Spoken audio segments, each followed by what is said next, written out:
Some might ask, what's the hurry? But if it's the difference between getting McDonald's breakfast and settling for a Big Mac, well, run like the wind. Sit in the hip like, whenever you get them up, got to sit in the hip like, whenever Ba-da-ba-ba-ba.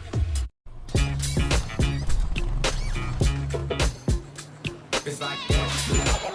Got him, it stays fair.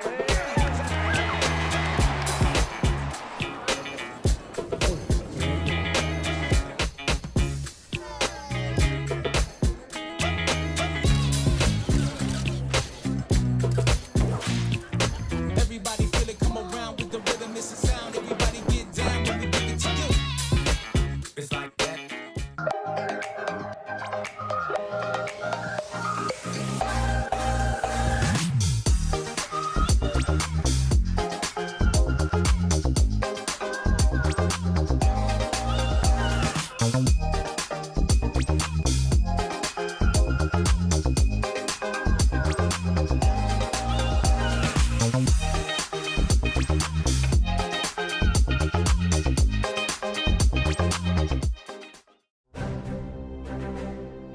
You don't have to wear a uniform for service or sacrifice.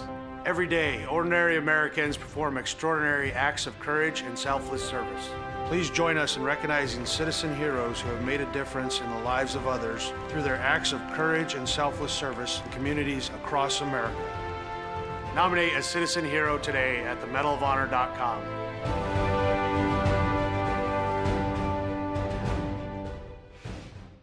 Welcome back to Super Bowl 58 in Las Vegas. Tony, what do you think? Quincy, it's 2 a.m. You have school tomorrow. Get some rest. See you tomorrow, Saquon. You got it, Quessy. His name is Quincy. The crowd goes wild. Hey, Quincy. Quincy! Your son's fantasies are going to destroy my house. Spin move! Quincy, take the snap! Hike! Here comes Fred Warner! I'm open. He's got Jefferson! Hit the gritty. Nah, hit the Quincy! Where is that ball going? Nobody was little Oh no! Bring it, little man. Cam Jordan!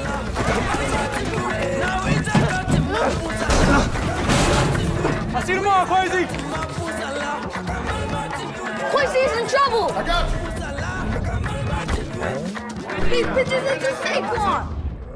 No! My ball! That's on you, bro. Besides, I'm not even real.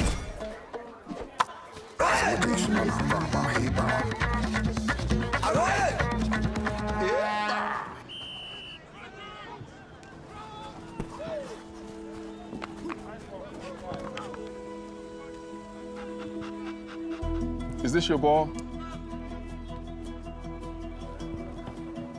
What's your name? Quishy. Quincy. I'm OC. I know that look. I know that dream. I had the same one. See, Quincy, doesn't have to be a dream anymore. Doesn't matter where you're born, as long as you're born to play.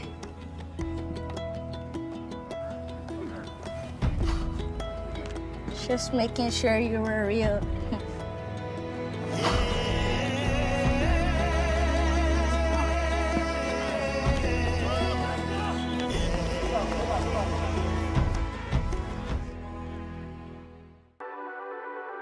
The Southeast Sports Network, your free ticket to front row sports action. From heart-pounding football showdowns to thrilling basketball games, experience every moment live, all from the comfort of your home. Your favorite athletes, broadcast in real time and on demand. It's not just streaming, it's your front row ticket to the best of Southeastern sports. And the best part? It's absolutely free. Don't miss a moment of your favorite teams. Join us now at the Southeast Sports Network. The Southeast Sports Network, your front row ticket to live sports.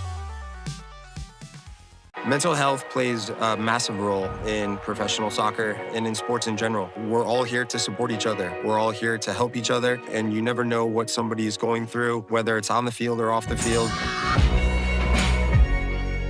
For me, mental health plays a huge role when it comes to goalkeeping, because a lot of times the game is not near me and not near the goalkeeper, and it's important that I stay calm and stay ready and stay connected to the team even when the play is not by me.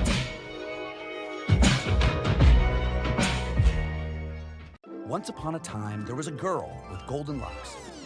You know what? Maybe it was like a rugged, woodsy dude. Yeah. The beds were too hard, the chairs were too soft, the porridge was too... This Goldilocks wanted something tastier. Those look just right. First, he drove the Ram 2500 Rebel to pick up some dinner.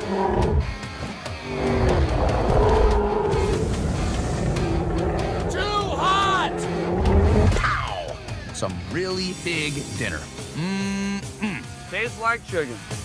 Next, he took the Ram Charger deep into the woods to flex his artistic muscles.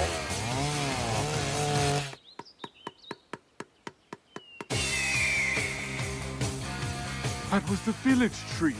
Then, completely abandoning the narrative, he fired up the Ram RHO for a little joyride. Time to jump a volcano.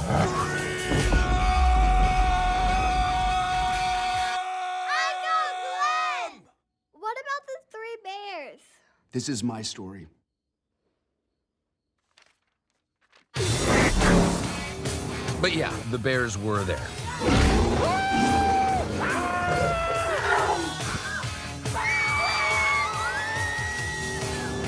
And they all lived happily ever after.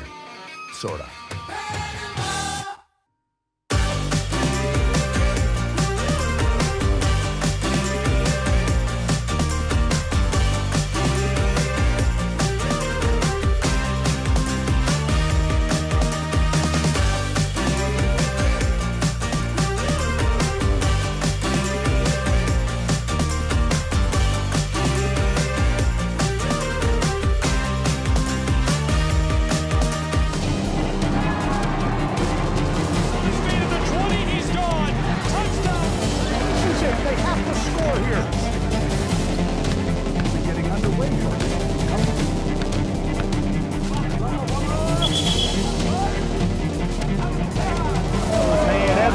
Walk-off home run.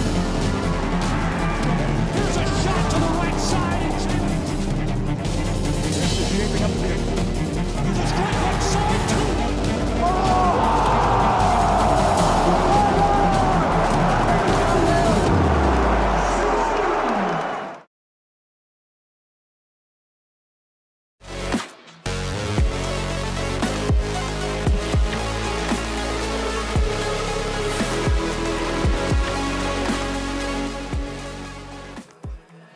Welcome to Kingsport, Tennessee, and inside of Hunter Wright Stadium, we bring you live to the Appalachian Athletic Conference Baseball Championship, the title game featuring the Lions of Bryan College and the Bulldogs of Tennessee Wesleyan in what promises to be a wild battle between these two programs. Tennessee Wesleyan has made it back to this championship game again. It seems like they're here every season, every other season, and Bryan College, a miraculous run through the bracket to make it to the championship. I'm Gabriel Schry. Lorenzo Robinson alongside me is the analyst for today's game, and Coach Bill Popp, commissioner of the Appalachian Athletic Conference, along with us to lead off the top of the first for what promises to be such a thrilling battle. Man, we got a baseball guy here with us, Coach Bill Popp, lifelong, I should say, baseball man. Coach, what a beautiful day for it. Thrilled to be up here with you guys, no doubt. This is going to be a fantastic ball game. They're both in the national tournament, so they're playing for a conference championship today, a title. Two great teams, two great traditions. This is going to be a lot of fun. Lorenzo, really excited about this matchup. Any brief thoughts on what you've seen so far from these guys? You've been here for the whole tournament, and obviously these two have had a really good run. Yeah, I mean, what we've seen from Tennessee Wesleyan is pretty consistent with what we expect to see from them in this tournament year in and year out. You're talking about a squad that's won 16 of the last 19 tournament titles, so they know how to win when the calendar flips to late April and May. And then Brian, just a Cinderella run through the bracket, the 6th seed making their way.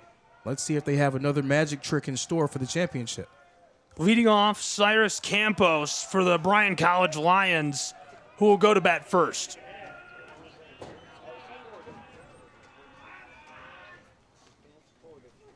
Oh, 1 shot foul down the line. Strike 2. And Cyrus Campos kicked off the scoring for Bryan yesterday in their win over Milligan. He's been so effective in that leadoff spot all tournament long and really all season long for this Bryan lineup. 0-2. Chops at that.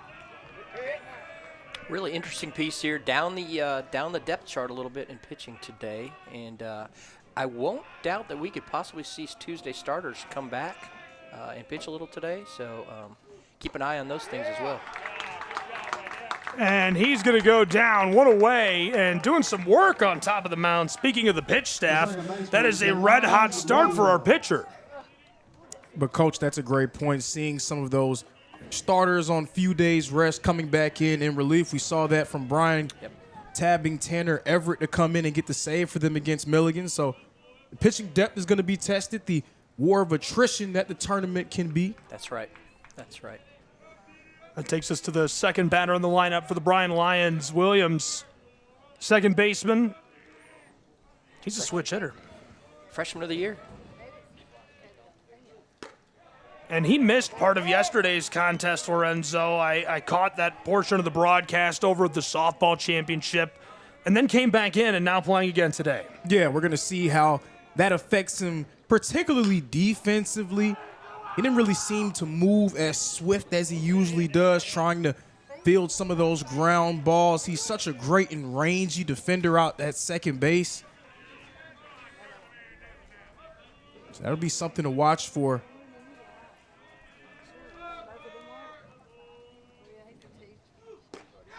Delivers the 0-2.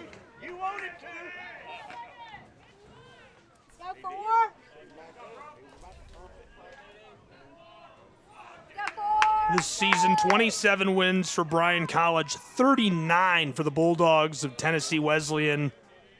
They have punched their ticket to the World Series several times in the last few years, as this is roped to right field and collected.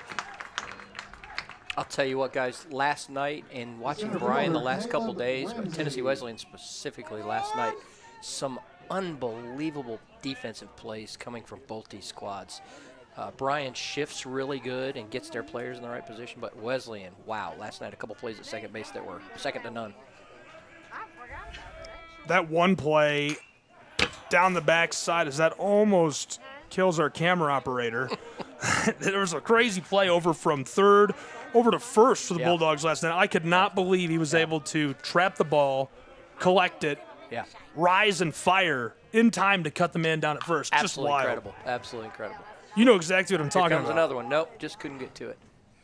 Second baseman ranged up the middle last night for an off-balance backhand throw across his body, I think in the middle of the game too. Man, just unbelievable. Crazy to see it. So it's been another big year for the AAC. Expansion teams, existing members bringing new sports to their campus and getting involved with the league. The league, I know, has grand designs and has continued to expand year in and year out. Summertime feels like when you kind of go to the old shopping block, right, and try to grow things. Is that accurate? Maybe a couple of days rest after the spring championships. First, let me say this, Gabe, real quick. I want to give a shout out to you guys, your team here, what you've done this whole year, but these two tournaments in particular because they're so long and hard. This is a long shot just beyond the left infield to retire him. And, Coach, we really appreciate it. This is, it's one of those weeks that just it's so much fun. Yeah. But this year more than ever, it really has flown by. It's been an ideal tournament. Yeah. Super beautiful days for it. We had the one challenging day, but I don't think we've ever gotten through it without 2 rain days. Yeah, you're right. 100%. Yeah, we felt pretty fortunate, no doubt. So just wanted to give you guys a shout out. It's great. I know those folks at home that are listening really appreciate what you guys have done, and it makes it much better for everybody to be able to see this and hear this broadcast when you guys put it on. Thrilled to be a part of it, as always, and it's what we live for. We love bringing it to life, and it's been exciting. Yeah, so we're staying here in the commercial. I'm going to give a couple shout-outs here. Visit Kingsport. My gosh, they do a great job. Give us their places. Help us with everything we need. I've got great liaisons. Glenn Crawford, Jonathan Burton ran both tournaments this year. Donnie Mayfield, always a plus to have around, helping us with his knowledge and experience. But I noticed a whole lot of ADs and administrators this year, coaches coming back around to watch games. It's really been fun, Gabe. You said it a second ago. It's really been a good year, no doubt. Man, shout out to Donnie. DoorDash lunch for our top cam operator, Jeff Hubbard. Nice. And Donnie walked it up here himself. Thank you, Donnie. He's the athletic director at Tennessee Wesleyan. I thought that was first class. There you go. That's perfect way. And then lastly, to the umpires, man, they come out here, give it to us. Both softball and baseball umpires give us their best every day, and we really appreciate those guys that work with us as well. So, Coach, I told a story yesterday. I heard it. I don't even know if you remember it. When I came in, we were doing physicals in June of 2019. Right. And I was with Kellen, our trainer. He was showing me around, and he said, yeah, this is our athletic director. This is Coach Pop. I said, Coach, how you doing? He said, Lorenzo, how are you? I said, that meant a lot to me. I don't know if I've ever told you that. That makes me feel how much really that good. made me. Man, that really makes me feel good, and I'm so glad. And yes, I do remember. And here's what I'll tell you: that was one of the things that I really tried. Listen, I didn't get everybody's name. Don't get yourself. I'm not gonna lie to you. But I found some people that I could recognize, or I asked before I saw you to make sure I knew who you were. Knowing, hey, Coach, who you got here today? And I always thought it was important to make you feel welcome. It's what we sold you. It's what we told you we were going to do. And I think that's true of this conference. I think it's true of almost all of these programs. And I'm glad you told that story. Thank you so much. Yeah. We had a super long conversation with Jay Stansel last night, who runs the league with you at the front office, about his time, almost 3 decades involved in the AAC, the entire life of the league, and obviously working directly with you. First of all, what's it like working with Jay? Jay is just an excellent version of a sports information director. Now he's taken on a little different role with us, but he still has to dabble and live in that world a lot. I will promise you, Gabe, he sat right where you're sitting, probably all by himself, many, many nights at this baseball tournament back in the day.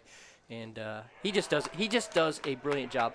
He'll give you some numbers. He could share numbers. He's taken our social media accounts up to new levels.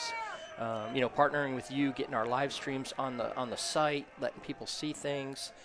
It's just a different world that we're living in right now. And you guys know this better than I do, how important that is for recruiting and for retention and for the student experience that we talk about all the time. Things have changed. Parts of it are good and parts of it are bad. Mm-hmm. But more than ever, that exposure through highlights, through video, and just having it live on forever is very important as he goes down one away on this side for the Bryan College Lions. Nice opening sequence there for the Bryan pitcher. Punch out a really good hitter there. Yeah, coming out on top of the mound and getting to work, Bryce Lichty sends away Fernandez, who has had a very nice tournament for the Tennessee Wesleyan Bulldogs. And a very nice tournament, a very nice season. The player of the year, the newcomer of the year in the AAC. But Bryce Lichty, only his second start of the season. He's normally coming out of the bullpen for Bryan. This is his 16th overall appearance. But, again, we're seeing these pitching staffs get tested early. Roped across, controlled, and easily sent to first in time to retire a second Tennessee Wesleyan Bulldog. Nothing doing for the shortstop, Rob Gordon. The first baseman, Josh Shelley. So, Coach, what, I asked Jay this, and kind of the same way. Don't give anything away. Obviously, you don't want to give any secret sauce away, but unless you want to break some news, you can break news. This would be a good place to break news. Sure. I don't really have any breaking news yet. I can tell you we're working really hard on a new member. So we'll see where that goes. You know, it all comes down to the presidents, and we don't meet till June. So at some point, I'll be able to announce that. But you guys, we might not be on air until we see some of that stuff until next year. But 2 football affiliates possible. I'd really like to see our expansion in football continue and get those football coaches a 8 or 9 game schedule so they don't have to go out and find too many games on their own. I think that'd be a big deal. And, you know, a couple little tweaks here and there for some of our sports. But I'm looking forward to another great year next year. Well, I was just joking yesterday, before Jay came on even, that you guys have got me addicted to more sports than I ever could have imagined existed. I'm, you know, out here trolling websites about all kind of niche Olympic sports that you guys sponsor, and what incredible opportunities provided. I mean, even the golf championship, incredible. A good time down in Georgia, and the tennis championship here in Tennessee in Chattanooga. Beautiful venue there, right on the river, and just always incredible to see the athletes get to work out and show off their stuff at the end of the season and compete for that final medal and a chance to go on and compete nationally. The track and field, the interviews were awesome. Yeah, really fun times there. Yeah. Cool to see some athletes set some records and some times nationally. Just keeps getting better and better every time we go to track. I promise you, that is something to behold, to watch all that go on, and sort of the orchestration of getting running events and field events all together and making it work like it has. It's been incredible. Yeah.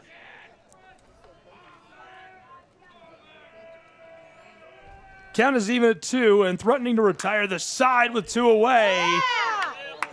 Across, and he's gone. Tennessee Wesleyan Bulldogs go down. The side goes down. We are headed to the top of the first. Again, we will keep it here, but this time we're going to take a look at the stats for these 2 programs from the season so far, and what they've had as far as that goes. And it's been a really good year for these 2, just statistically. But I mentioned the wins specifically. You know, when a team has 12 more wins, Lorenzo, do you think that's intimidating for Brian at all, or do they not care at this point? You definitely can't care about it at this point because Brian, they already have experience with slaying dragons, so to speak. They've already defeated the #1 seed not once but twice in this tournament. So they know that they can beat the best of the best. But I got to say, at this phase in the season, trying to knock off the Bulldogs in this tournament, in this location, something they're very familiar with, that may be a different beast in and of itself.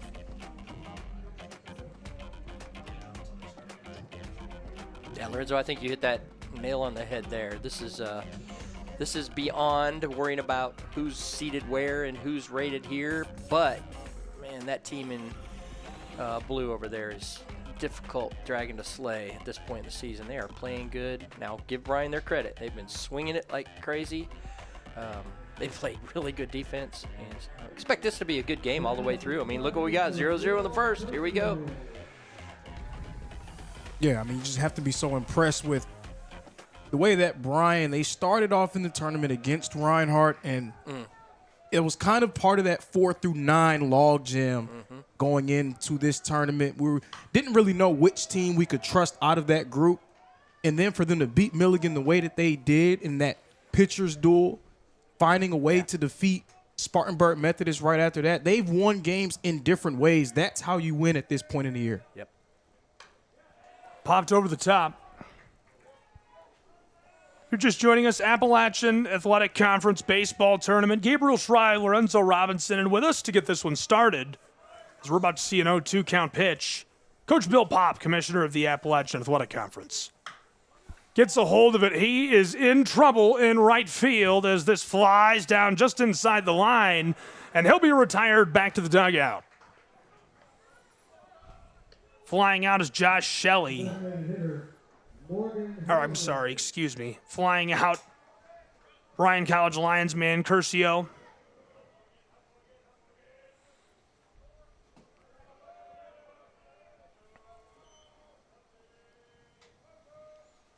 Rocks and fires, and this is fouled off and goes just wide of the press box. Jeez, I had no idea you guys were in the firing line. You know I got hit by a ball. Cow. You know I got hit by a ball last year? Jeez, I didn't know that. Now I got to show you that. I'm going to send you that clip. I'm going to send you that clip. It's a good clip. Yeah. Oh, right in there's the another chest. one. And that does kill our camera operator. Oh, my gosh. Yeah, we had one hit right there where that sharp white spot is. And we do still have a camera we operator. had one get here. And I don't think our insurance is paid up enough right now for this right here, what I'm saying. I'll give Farmers a call or whoever. Yeah. Ooh. That was pretty close, wasn't it? I wasn't even paying attention. I think it scared everyone. Yeah. Jeez.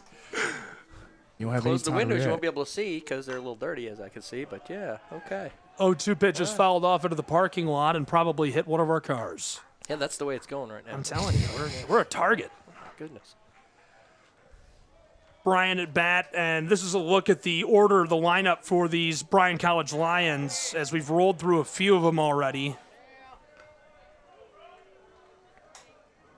Campos the leadoff. Right now we're seeing Halliday. Following him, Morris, Reynolds, Brody, Cook, and this one is going to get us. What is going on?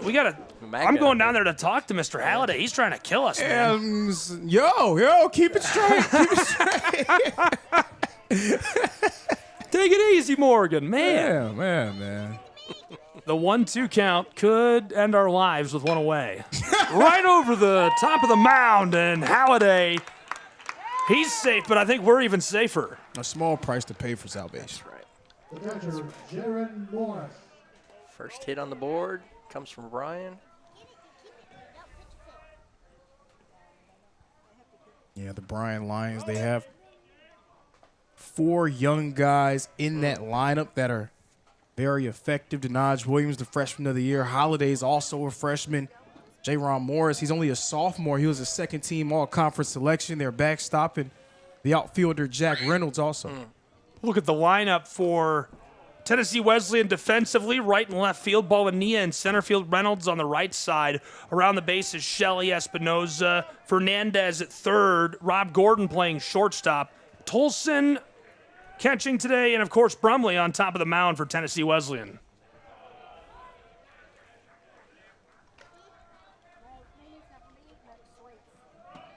Good look at that defensive lineup, and they've just got star power all over the field. They do, and interesting, there's some interchangeable there, Bonilla's played shortstop.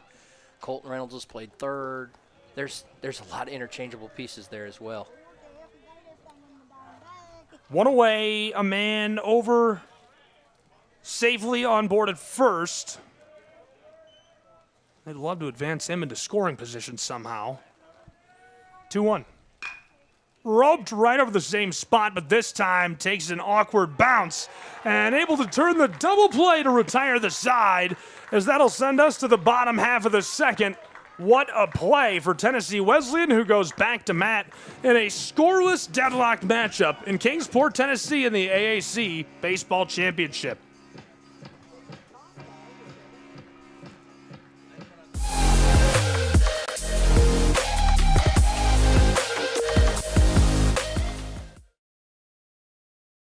The Southeast Sports Network is now on Amazon Fire TV.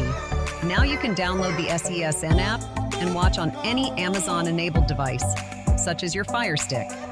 The easiest way to download the app is to go to our website, find the Watch SESN tab, and click Fire TV app. Then just select your device from the list. That's it. Free and easy. Enjoy watching the Southeast Sports Network on your Fire TV, Fire Stick, or Fire Tablet with just a few clicks.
College baseball live from Kingsport, Tennessee, inside of Hunter Wright Stadium.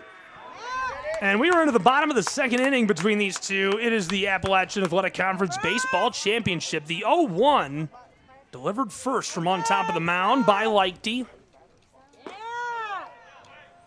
Lighty went 1, 2, 3 through, arguably the most talented lineup. Maybe not even arguably, the most talented lineup in the conference. Great start for him. 1-1 draws strike two. Look at the lineup for the Tennessee Wesleyan Bulldogs. Fernandez, Gordon, Shelley, Bolania, Reynolds, Espinoza, Wright, Tolson, Hagan, and Brumley rounding out the lineup card today.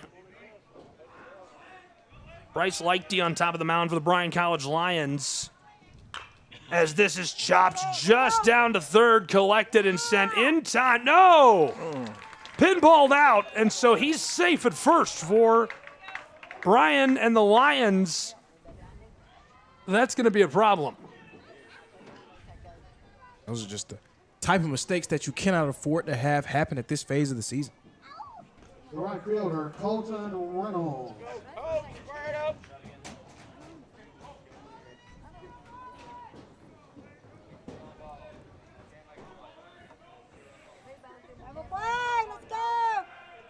Making sure he's comfortable over at first and getting back onto the bag quickly.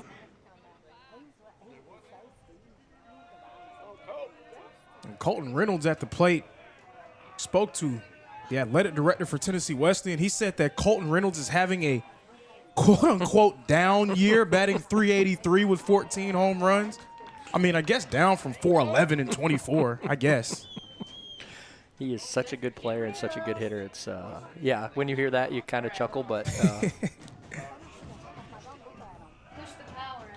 Thrown across to first. I had the pleasure of calling their series against Reinhardt earlier this year, and he hit 2 home runs in the middle game of that series, and, 2 absolute no-doubters. Seen a few of those from him over the years so far. Count even at 1, as this is going to be a strike. And quickly, we will get to know the defense of the Lions of Bryan College. And the outfield from left to right, Reynolds, Ramsey, and Cook. Campos and Williams, shortstop and second. Curcio at third. At first, it's Genter, Lighty on top of the mound, and Jaron Morris catching for Bryan College. Defensively, that infield has been on a string. Curcio, Campos, Williams, and Genter. Anytime you can win a game with your starting pitcher going a complete game in 1 strikeout, that lets you know how well they were playing in that infield defensively. No question. As I mentioned earlier, they really do a good job getting their infielders in the right spot. Coaching staff does a great. If you look, they'll shift here and there on each hitter, so you know they've got a lot of intel to use, and they've played Wesleyan enough times to know what Wesleyan's hitters do.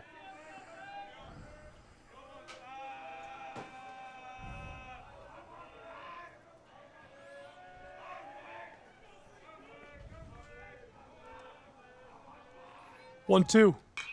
Fouled off. This seems like the most dangerous day for foul balls. So far, so good, huh? Man, I'm telling you, I felt like I was under attack right there for a minute. Get your helmet out. That last half was a little scary. I'm not going to lie to you. No outs on the side. Bryan trying to get there first, and man, if they could squeeze somebody out, they'd feel good about this second inning. That is going to cut through the corner of the zone. 1 away as Lighty going to work on top of the mound. Yeah, very needed to kind of settle him down a little bit after surrendering a base runner. You just have to continue to mow them down when you can, and you cannot let Tennessee Wesleyan build some momentum on offense.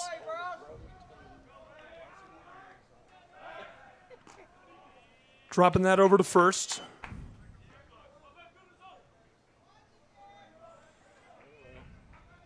One away in the bottom of the second, struck out moments ago. Lighty picking up his second K of the game. Fouls flying to the right side through the bullpen.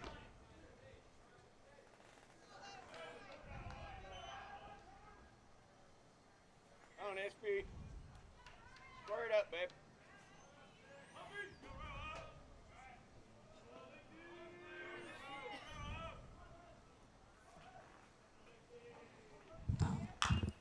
Popped foul again, strike 2. Stay on top, 1-6, drive it. Grab all the way.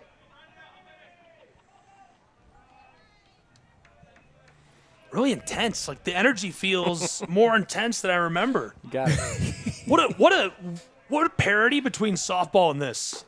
Yeah, no doubt. This intensity is here because of a little bit of the rivalry, and then what's at stake. Even though they're both going to move on, there's still a lot at stake right here. Yeah. Yeah, you can feel it. So because Brian made it to the championship game, they make it to the national tournament, That's correct? right. That's right. Wow. That's right. Rope to Laser and trying to get under this. The Lions man makes the play. Big time in center field as the Dogs got to get back safely to first. Oh, baby, he gets under that. What a hustle play. That was fantastic. That is a long way to go for the center fielder. And he had to contend with the right fielder coming toward him. It's more of that great defensive play we've seen from Brian all tournament long. But yeah, that's breaking news to me. So the tournament champion and runner-up getting automatic bids into the tournament. That's right. That's how they set it up a couple years ago, and so you feel like your regular season champion is going to have a chance to get in the tournament. So, and that's been the case historically here, and so to have your 2 bids go into the tournament really kind of, more or less guarantees you 3 teams in the tournament. In the national championships, and so so here you're in, but you're playing for that title. You're playing for that pride, that respect, right? Yep. Crunch just fair down the left field line. Dogs moving around the base path with 2 away. Crosses third, and he is coming home. Tennessee Wesleyan gets the first on the board in our championship game. 1-0 as he moves around the base path. And Balania, he was shot out of a cannon from first, and nobody was going to get him. I don't think even if the throw was well thrown, anyone would have caught him. He was long gone. Very well done. Showing off his speed, and now the question is, can they capitalize on another runner in scoring position? It's 2 outs on the board. Jacob Tolson, the backstop.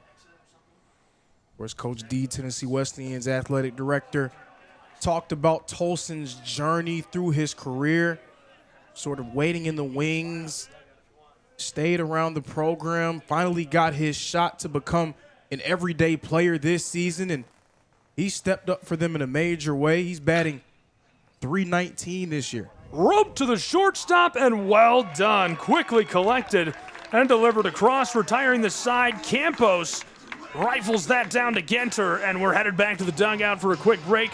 When we return, the Bryan College Lions look to respond to the Bulldogs of Tennessee Wesleyan at bat.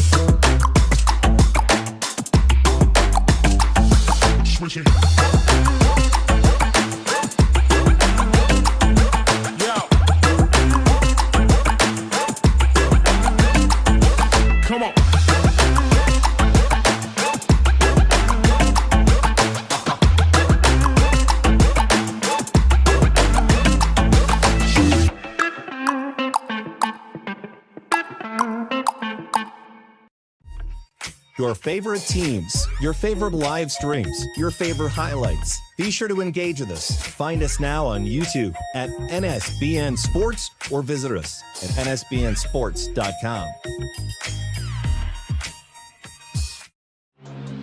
All of the ways to watch your favorite local and regional sports. Join us now on Twitch TV, You can also find NSBN on Amazon Fire TV or visit us live on YouTube as we stream games there as well. Another fan favorite way to watch is nsbnsports.com. You can also find us through our NSBN app, free to download from the Google Play Store, and Roku TV, where you can find all of our content. NSBN Sports, visit us at nsbnsports.com.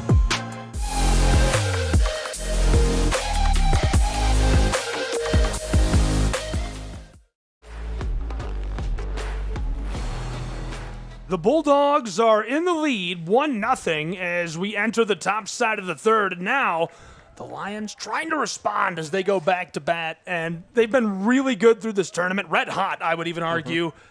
Can Bryan get it going in the championship? So far, they've contained another side that's been surging through the AAC bracket in Tennessee Wesleyan. We've seen it all throughout this tournament, though. We've seen the difference between hanging around and really giving yourself a shot. You got to take advantage, especially when an offense like Tennessee Wesleyan, even though they have a run, they have a hit through 2 innings, not really the fast start they had yesterday. When you have this sort of opening, at some point you got to break it open yourself. Yeah, I kind of feel like a slow start might be concerning. I don't know why I feel that way. Could be wrong. For which side? For Tennessee Wesleyan. Like, I feel like that's opening the door to a team that has been the upstart and has surged through the bracket. And if you're leaving the door open through 3-4 innings, that's probably not good.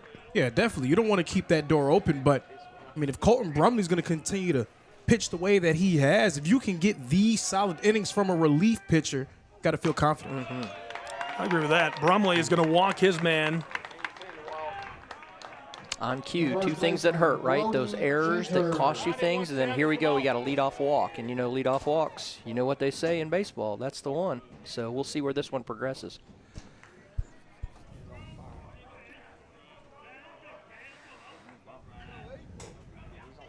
So far, he's looked pretty good, though. 9 balls, 22 strikes. So that's a .710 strike percentage. This is going to be his 8th batter faced.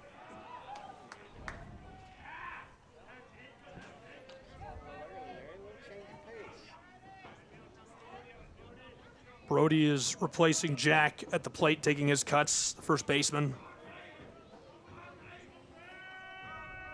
Jack Reynolds over at first as 0-1 becomes 0-2, caught the edge of the zone. Some heat on that.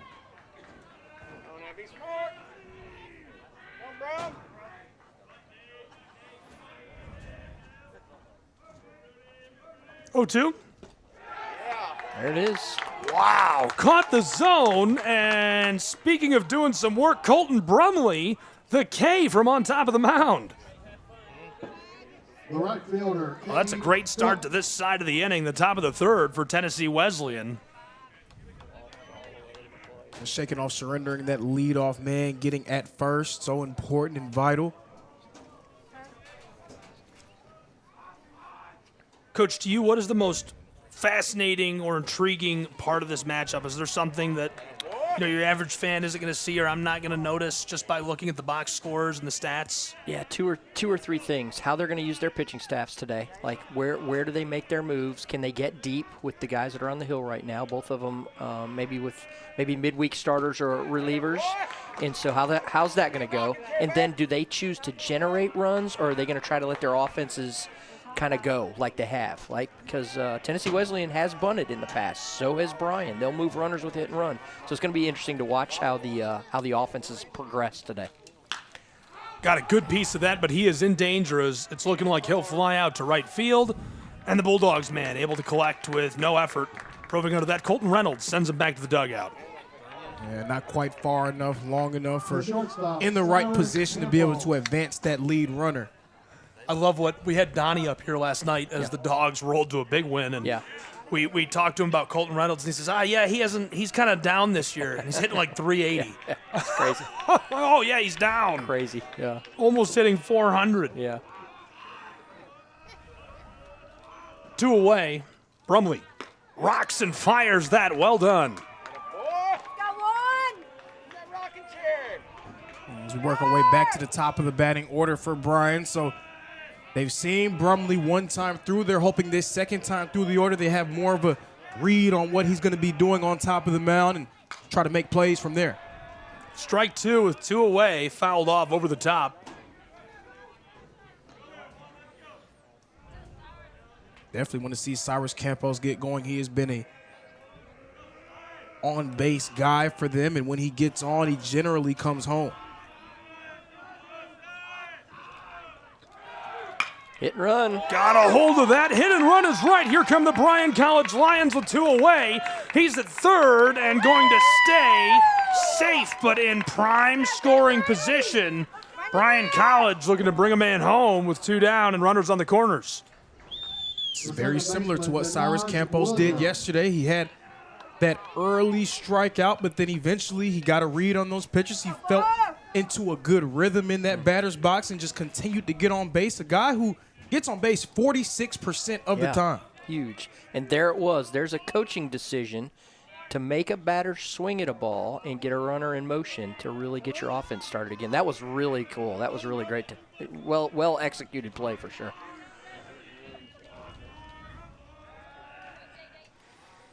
There have been a lot of impressive coaches over the course of this week, but I mean, how about Jordan Day, his first season as the coach for Bryan, and he's been a part of their baseball program for a long time. His first year taking in the reins of being their head baseball coach, and he's done a nice job preparing them for the moment. He really has. Longtime assistant, longtime played for him, caught for him. He's been a big part of their program for many, many years. Thought that was going over into the crowd there, and I was worried it would hit somebody. I thought it was going to bounce off of the netting and come in here. So every time I see something come this and way, now we're ducking after that one at bat. Yeah, that's true. That's true. Get down. Mark Shelley, our colleague, he talked about it earlier, and I kind of brushed it off like, nothing's going to come this way. And then we had that one hit the window, and ever since then, I'm on high alert. Chopped foul to the right side. Lead runner over at third. Standing by is Jack Reynolds, waiting to see what his fate will be.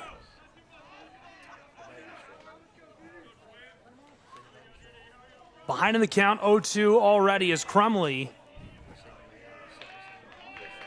Crumley's got 2 strikeouts. Williams, he's 0 for 1.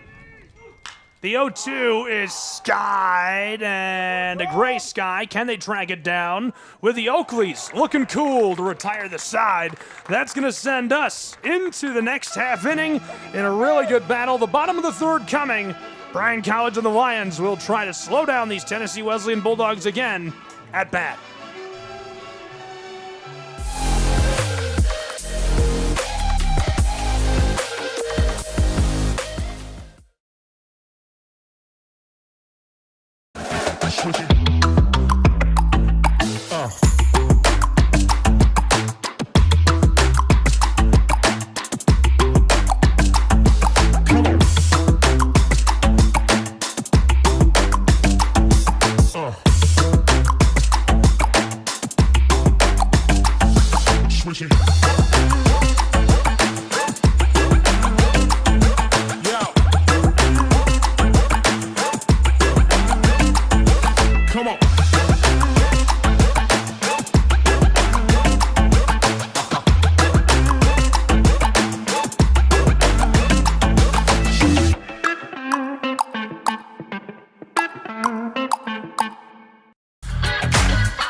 Your favorite teams, your favorite live streams, your favorite highlights. Be sure to engage with us. Find us now on YouTube at NSBN Sports or visit us at nsbnsports.com.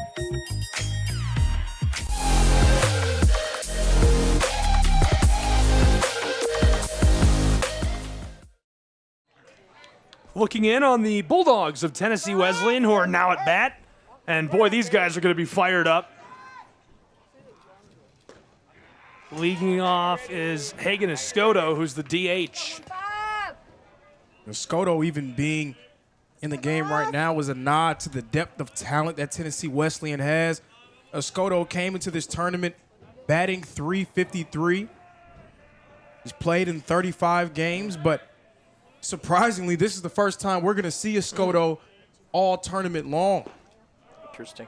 How many lineups would he be an everyday player for? Probably a lot, yeah.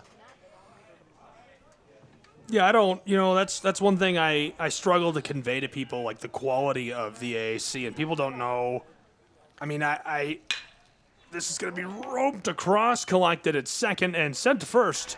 Well in time for Brian, who retires the first of the side. I think that people don't understand that a growing problem of the AAC with the quality of competition, I feel like a lot of D1s are coming in and stealing our people. Well, that's a whole. We Can could we do a stop whole them? segment right there. Can we stop them? Transfer portal and NIL, and let's talk right away about the right way to play and the right path forward. And the NAI has a lot of good marketing and plans right now to continue to provide the experiences that we're providing right now. And this isn't just the AAC. This is across all 20 conferences in the NAI right now. And there's some other really great conferences as well that are competing at very high level, much like we are. At least that's a good problem to have. You know, you're struggling to keep your talent because they're so talented, right? People are like, we've got to steal all your guys. Yeah, we talk about re-recruiting your students all the time. You have to now. You used to be able to recruit them one time, get them to your school. Loyalty kept them there forever. And now it's re-recruit them every year. Better tell them what's going to happen for them the following year if you want to keep them. 2-0 becomes 2-1 with a good cut through the bottom of the zone. Yeah, I mean, I think that is a good problem to have. It definitely don't want kids coming to AAC schools with the expectation of doing that.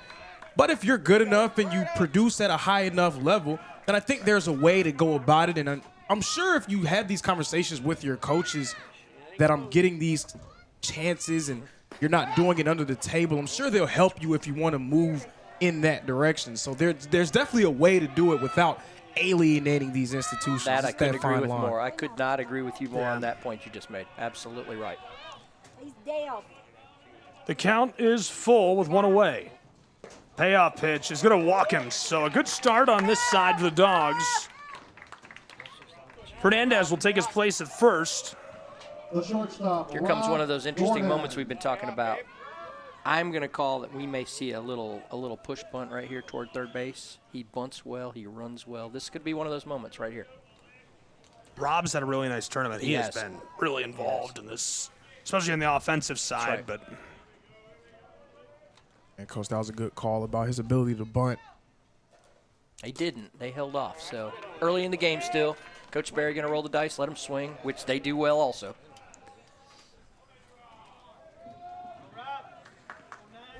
And Gabe, also a great point about how impressive Rob Gordon has been. Probably the unsung hero in that infield for Tennessee Wesleyan. He doesn't get as much attention as a guy like Allen Hill Fernandez or Espinoza, any of those players, but he's been very important for them. And guy right out there from Mableton, Georgia, near the west side of Atlanta.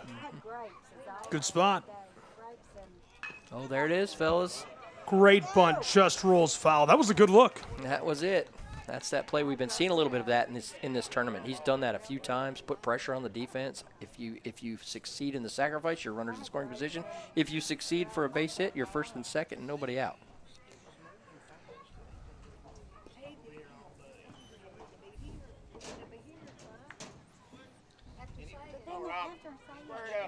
Rob Gordon 0 for 1.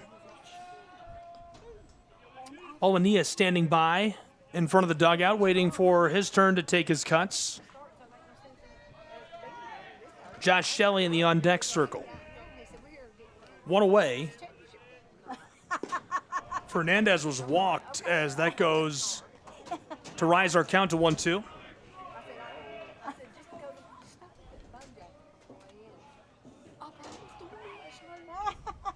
They didn't get it anyway. I'm going to take the call. Y'all do it. Y'all have to do it. 1-2 goes foul. I did a game a couple weeks ago. Did I tell you I did a game that was 21-2? Oh my gosh. Ooh. So at They're tough to get through, aren't they, sometimes? At the bottom of the 7th, Radford was hitting 700 as a team. Now they finished like shy of the school record for hitting percentage in a game. They were 1 hit shy of the record for hits in a game. 1 run shy of the record for largest win margin. Wow. And they had a kid, their leadoff hitter, Junho from South Korea, had 6 hits. He was 6 for 6, and their school record for hits in a game is 7. Good He hit it. It was crazy. Big cut, and going down swinging. Gordon, what a delivery by Lichty. Yeah, that was a good battle as well. Rob Gordon was doing a nice job of staying alive, so maybe a big pick-me-up for Lighty to get him out. Mm-hmm. Yeah, now you try to find his ground ball, see if he can get out of this inning. 2 away for the Lions of Bryan College. Fernandez at first.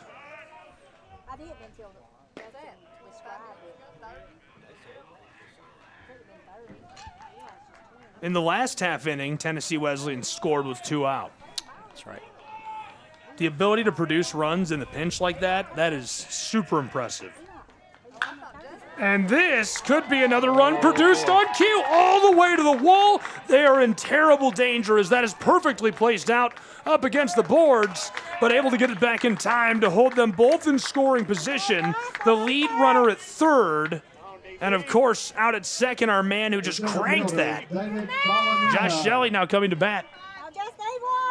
Yeah, I mean, in a lineup full of tremendous players at the plate, Josh Shelley could be arguably having the best season of all of them, batting .409, 57 RBIs on the season entering today.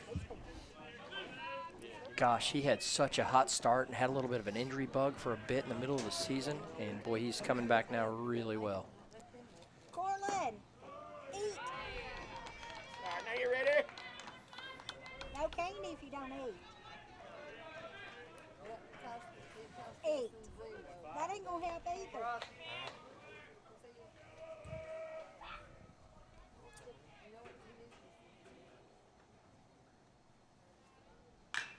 And this is going to go right to third, collected in time to make the play. Almost scored a run right there as it kind of skeetered across to first, but got it in, and it retires the side. We are headed to the top side of our 4th inning between the Lions and the Bulldogs in Kingsport, Tennessee.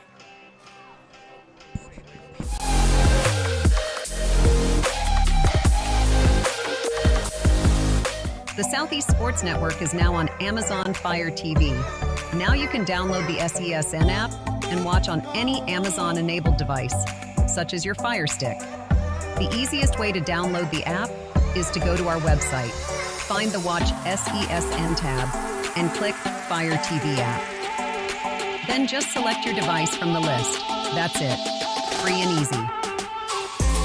Enjoy watching the Southeast Sports Network on your Fire TV, Fire Stick, or Fire Tablet with just a few clicks.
In Kingsport, we have got a good battle on our hands. It's 1-0, Tennessee Wesleyan leading, and now Bryan, a chance to respond. The Lions have been doing very well through this tournament, able to power themselves into the title game, and both teams now, you know, probably not today or last night, but this evening, going to look back at the highlights and start looking ahead to the national tournament. Absolutely. Both teams in. They'll both be waiting to see where they're assigned for those opening rounds. And I love the double rejection of the bat there. He tried to throw it, and it bounced back into his hands. What a way as he flies out on the infield. It's, so they'll all be waiting for their opening round assignments. And, Kingsport's one of those opening rounds. One of our teams will be here. And then the other two or three, I think it'll be three more, will all be looking for their assignments as well here in the next few days after the tournament's over. So that was a discussion that I was having yesterday about which team could potentially get that #1 seed here in Kingsport. Just looking at the lay of the land in the tournament at this moment, would you say probably Johnson with the inside track for that? This is complete speculation, but going into today, I would say Johnson. Let me say if Tennessee Wesleyan wins this game, I could see a switch to maybe Wesleyan getting this spot. So I think there's so much left. We don't know what's happening at all the other tournaments, who's going to be 1 seeds, who's going to be 2s and 3s. There's so much to go here still before those opening round assignments will be made.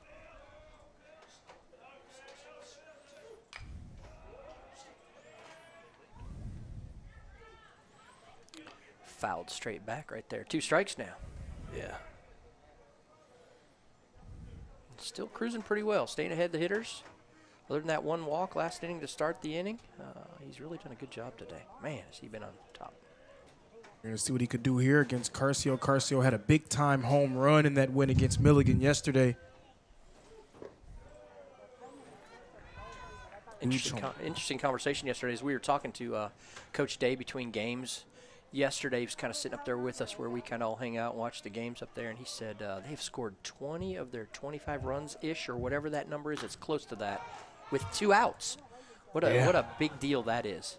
Yeah, that's been a consistent theme pretty much the whole tournament. Whoever's been able to make plays with 2 outs on the board. Yeah. Just timely hitting, clutch hitting, that just pays so much dividends at this point in the season. Really does. Fly out to the infield right there to get 2 outs on the board. On that 2-out point, I mean, Montreat had a game where they were 9 of 16 with 2 outs on the board. Yeah, very similar. It's just critical in postseason to get those big hits in those big moments. I'm going to go sit over here. I knew that. I was about to make that joke right before that happened. Fouls Another off. one coming right at the window again. That's Man, exactly right. That is 2 degrees from taking down our good friend Lorenzo. And our same guy, Morgan Holiday. I know. Does he have something against saw me? the lineup card. That's why I was about to make the joke. I've been so complimentary of him all week. I might have to close this window. I don't want to die. That's about 4 from his bat right Man, now in this I game. know. It's crazy. Morgan, I just want to tell you I love your game. That's right.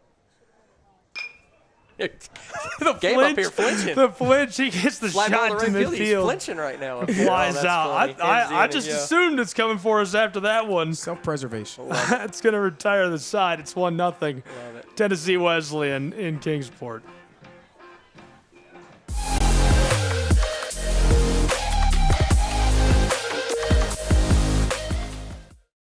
The Southeast Sports Network is now on Amazon Fire TV. Now you can download the SESN app and watch on any Amazon-enabled device, such as your Fire Stick. The easiest way to download the app is to go to our website, find the Watch SESN tab, and click Fire TV app. Then just select your device from the list. That's it. Free and easy. Enjoy watching the Southeast Sports Network on your Fire TV, Fire Stick, or Fire tablet with just a few clicks.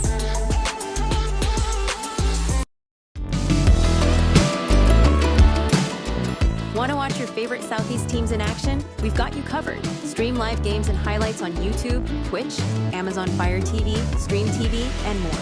For all the details, visit our How to Watch page at sesnsports.com. It's your one-stop guide to catching every play, every time, wherever you are. The Southeast Sports Network, bringing the game to you anytime, anywhere.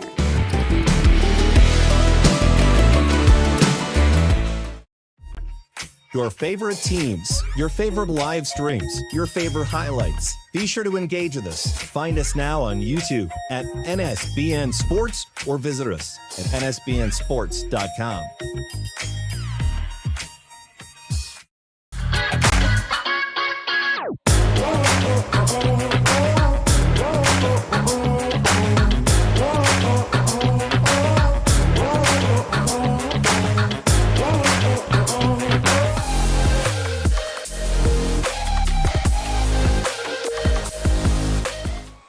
It's 1-0 in Kingsport, Tennessee. These guys are in the lead. And, man, Bryan College is not going to make it easy for the Bulldogs. Love it. Love what's happening here. This is the kind of game you want for a championship. Popped up. So I'm going to make a correction on something that I said earlier.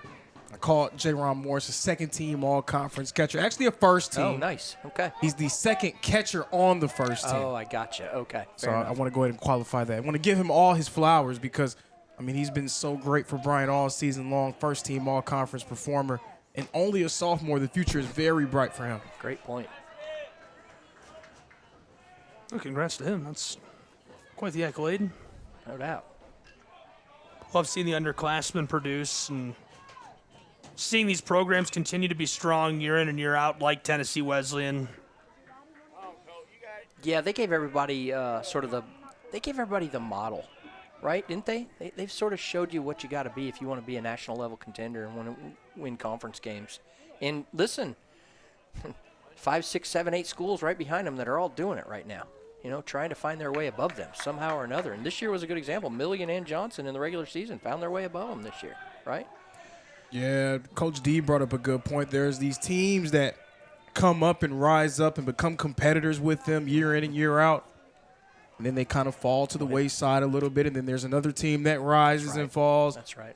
Who's always consistently in the mix? That blue and gold, they're just always hanging around atop the AAC. You got it. Colton Reynolds hit a missile earlier in the tournament. What was that, 2 days ago? He cranked a homer over the left field wall. The count is full for him as Lighty will deliver the payoff pitch. Oh, my goodness, a rope. Can he get under it? This thing back off the Coca-Cola dasher, and Reynolds headed out to second where he slides into scoring position. No outs on the board for the Bulldogs on this side of the fourth. If you've been to this ballpark, you understand what that ball just was, right, Lorenzo? Yeah. You don't see many balls hit the Coca-Cola sign on the fly. Yeah, nice to see him make plays during his down year. That's about a 400-footer, his down year. Yeah. What do we got to do to get a – you think one of the programs has a trackman they could bring and let us borrow? Wouldn't that be something to have? Yeah. Because a lot of times when I do the D1, they put the trackman kid with me so I can see how fast the pitches are. Yeah, you get a lot of feedback out of That's the trackman awesome systems. to have that. Really, truly. Get the, it's 86 degrees off the bat. Right. This is about 45 and 110 miles an hour as the Dogs have got runners on the corners in Tennessee. Espinoza keeping it rolling and no outs on the side. 45 and 110, I mean, projections, right? I think there's some stirring in the Bryan bullpen now. Somebody's starting to get loose, again. That's what we're talking about. You're going to have to rely on a pitching staff maybe today to get through this game. And here comes Coach Day for a quick visit. And at this point, Bryce Lighty, he's approaching 60 pitches now. So not sure a guy that usually comes out of the pen, how often he hits that total. Right. I don't think this is a pitching change. I think this is trying to figure out what the strategy will be here. Are we going to get 2 in the middle? Are we going to play our corners up? Probably that's what we're going to look at. And then also buy a little bit of time for the bullpen just in case. And from over here, it looks like it appears to be Tanner Everett warming up, stretching, and tossing for Bryan. It would be the third time we've seen Everett in this tournament. One of them being his starting appearance. That's an all-conference pitcher who came in and really shut down that Reinhardt lineup on day one. And that's right. He secured the save against Milligan yesterday. This would be the third time we've seen him. Yep, he's a really good arm for them, no doubt.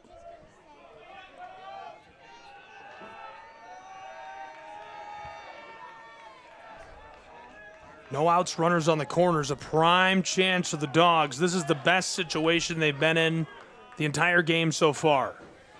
They are willing to trade an out here for a run or 2 outs for a run with their infielders playing back in the middle right now. I think we all know what the big deal would be here is he can find any way to get this runner, this hitter out without giving up a run. Would be huge. So a strikeout becomes a big play here. Yeah, you're ahead on the count, pretty much opening up your arsenal, but we know that Tennessee Wesleyan, their approach at the plate is very well up and down their lineup.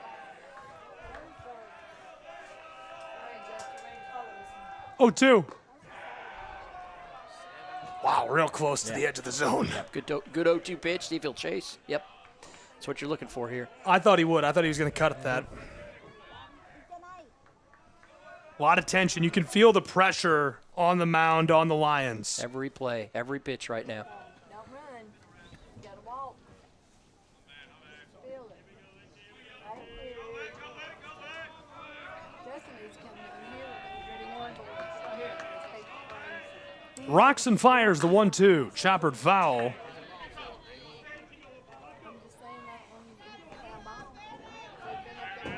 That's our lead runner waiting to see what will happen to him over at third. He's got the wheels to get this done, no problem.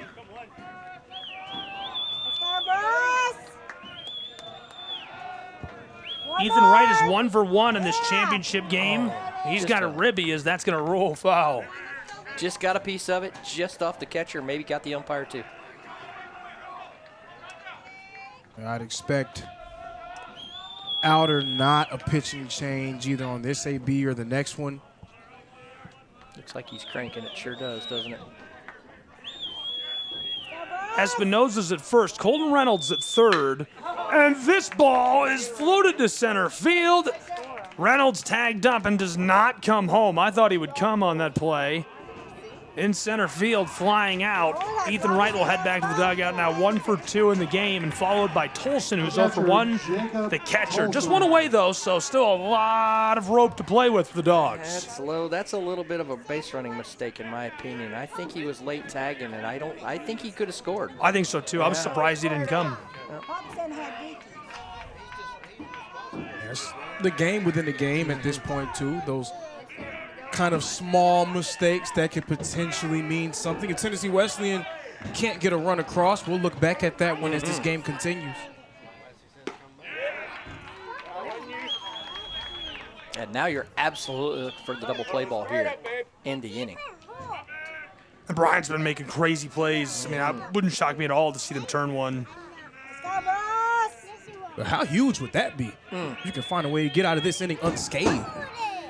That'll be interesting to see again. Here we are, one of these coaching decisions. When does that runner move at first base? Do we get into a double steal situation? We get another strike here before we try anything? There's a lot here. There's a lot on the line here. And Old Tennessee Wesleyan to be a very aggressive team, base running, 160 on the season, stolen bases, #1 in the conference. Again, would be shocked if we don't see some motion here before too long. Count is even at 1 for Bryce on top of the mound. Tolson 0 for 1 in this game, the catcher. Tolson smokes that. He's in trouble and flies out to left field. Tagging up, here he comes, and going to be in time to score. Hustling through to make it back home for the Bulldogs. Colton Reynolds atoning for his mistake. Yep. Yeah, good sacrifice fly there. Again, I thought it was a little harder on the second one than the first one. He made it pretty easy, to be honest with you. Colton Reynolds, that was actually kind of close. He had to slide. He had to slide in first and get in there. Relay was just a second late. So here's an opportunity to steal a base right here if you're really going to be aggressive. Try to steal a base. Try to get back in scoring position. Right now, I think you're taking this for Brian. Get 2 outs. First and third, nobody out, and you get 2 outs, and only 1 run given up so far. Yeah, with 2 away and only 1 runner on the path, I agree. Be aggressive here. Play it loose and fast and see if you can force something. Yeah, you got to like what Lighty's giving you up to this point, too, to be able to get you to this point. No question. If he can give you 4 innings, I'd call that a win. I think so. Gets a hold of that, it rolls foul.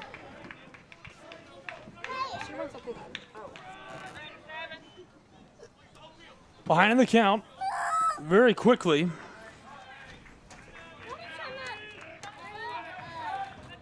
Two down, a runner over at first is Wright after Tolson flew out a moment ago and scored Reynolds. Fouled off.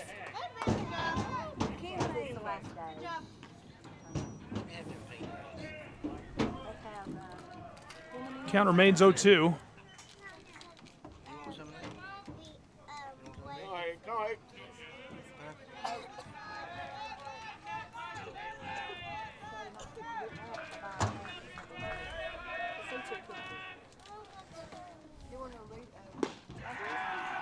Drops that across. Good 0-2 pitch there, outside corner. See if he'll fish. I'll tell you what, his velocity's still pretty good. It'll be interesting to see if they try to get another out of him, see if they can hold Everett a little bit longer. There can't be a more difficult sport than baseball from a mental perspective as far as deciding when to swing and when not to swing as that flies foul right field. Definitely a 2-strike hit and run right there. That would have been an interesting play. He just missed it, foul ball down the right field line. Runner was going. I think he would have scored easily. Absolutely. You saw him come around right all the way down to third as he watches that sail foul, and they would have been digging for that down in the corner up against the wall.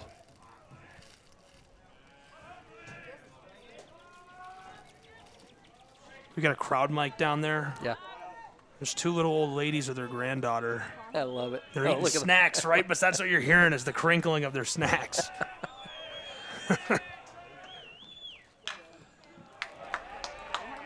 Gets a knock on that. Count remains 1-2.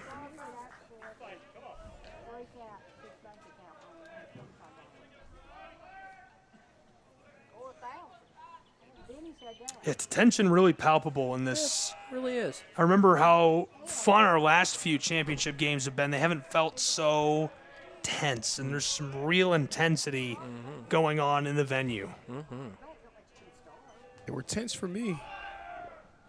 And he's trying to do exactly as prescribed by Coach Pop, stealing second base with 2 away. It was inevitable as well as they run the bases. As Lorenzo said just a second ago, you just know it's coming at some point for them. I don't know about that point game. I think both championship games were pretty tense for me the last 2 years. Man, not like this. There's just something about it. But I mean, a little bit different. Sure. A little bit different for me. Sure. Maybe I had too much fun at softball. Floated. Coming under it and controlled in center field. Nice. The Lions retire the sign and prevent any further damage. It's a 2-run game. The Bulldogs are cruising around the base path and trying to grow their lead. The Lions looking to cut things off. We'll see who can succeed when we return with more college baseball in just a moment.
What if you can have it all? A place to call home, a great job, and a safe and welcoming community to raise your family. You can have all that and more in Kingsport, Tennessee. For the past quarter century, Kingsport has been on a mission to reinvent itself as the first professionally planned and privately financed city of the 20th century. Kingsport has earned the nickname the Model City from award.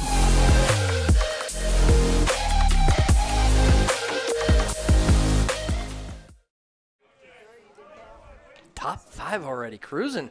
Yeah, no kidding. Man. Remember Cruz Newman?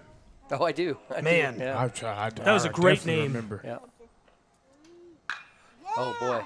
Floater, that is back near the wall and gone. Wow. Oh, baby.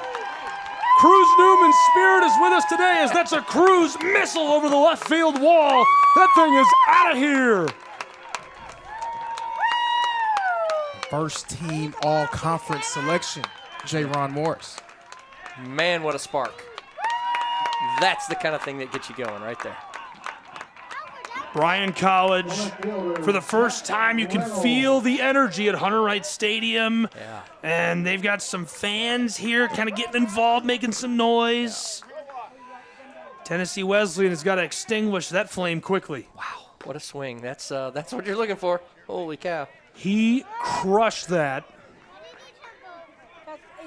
That's who Bryan has been all year long, just extending. Now this could be trouble. Dogs in the sunshine. Left field, that's gone.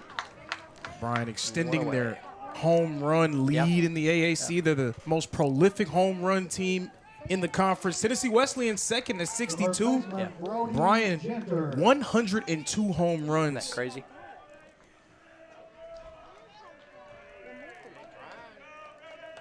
Coach Bill Pop with us. Gabriel Fry, Lorenzo Robinson. And we're happy to have you along for the ride today for the AAC so title much game. fun. This is a blast. Thank you all for letting me do this. And anytime. You guys know this is the last day, officially the last day of conference competition. This baseball game and the men's lacrosse championship down at Life going on right now as well, 1 o'clock. So this is it. That's sad. I know. I want it to end. I know, right? This is going to fly to left field. See ya. Just in that center portion as the Dogs get it done a second time. And that's kind of what I was looking for when I said extinguish the fires, retire the side quickly. Now, can you respond a little bit offensively? I don't know if you need to, if you do retire this side quickly, but got to feel good about him giving up a home run. You know it's going to happen to pitchers. And then he came right back, got 2 quick outs, and here they are again. So, you know, he's doing his job. He's doing exactly what you want him to do out there. I've talked about that before. If you're going to give up something at the plate, a solo home run isn't the worst thing in the world. You don't want to give up runs, but it's not Honestly, the worst thing in the world. As long as you can lock back in and try to retire the side quickly. Not very many pitchers out there that would be able to say I've never given up a home run. I can promise you that much. I certainly did. count is even at 1. You were a pitcher with 2 away? I was. Wow. The left side at Kennesaw State. Oh, I bet you had some sauce on that. I wish I did. I don't Kennesaw State. I think you're being a little modest. Oh, man. Ow. Man. That's many, many moons ago, too, fellas, so there's no sauce left in that arm right now.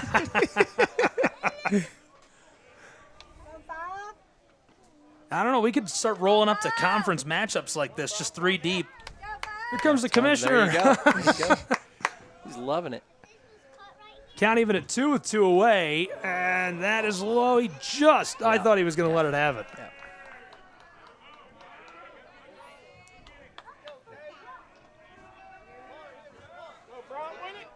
Cook's 0 for 1, the right fielder. A full count and the payoff pitch from Brumley. Rolled the second. Cut down at first. Well in time, Colton is able to retire the side after the solo shot. Banged over the left field wall.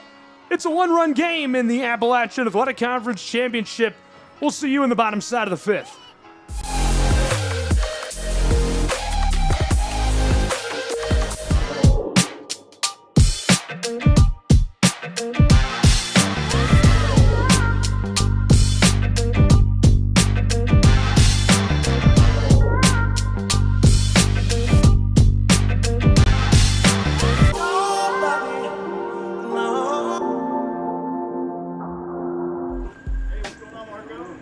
We didn't come to fix Marco's brakes because it was convenient or fast.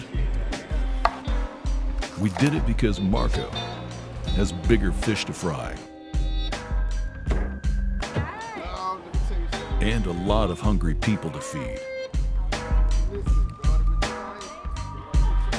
Krause Family Ford. Passion drives purpose. The Southeast Sports Network is now on Amazon Fire TV. Now you can download the SESN app and watch on any Amazon-enabled device, such as your Fire Stick. The easiest way to download the app is to go to our website, find the Watch SESN tab, and click Fire TV app. Then just select your device from the list. That's it. Free and easy. Enjoy watching the Southeast Sports Network on your Fire TV, Fire Stick, or Fire tablet with just a few clicks. Your favorite teams, your favorite live streams, your favorite highlights. Be sure to engage with us. Find us now on YouTube at NSBN Sports or visit us.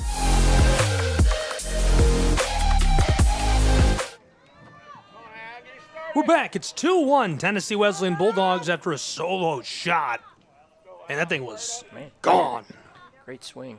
Back to the top of the order for the Bulldogs here. I think somewhat surprisingly deciding to leave Bryce Lighty in the game, but after getting into a little bit of early trouble, he was able to navigate them out of that inning. Sure did. Coach showing some faith in his pitcher right now. No doubt.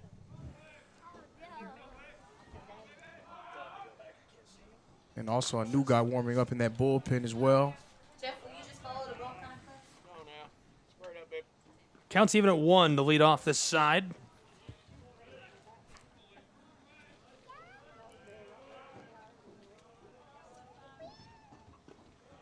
A good picture of what athletic turf does for you as opposed to natural grass and dirt. Look how far out the second baseman's playing right now.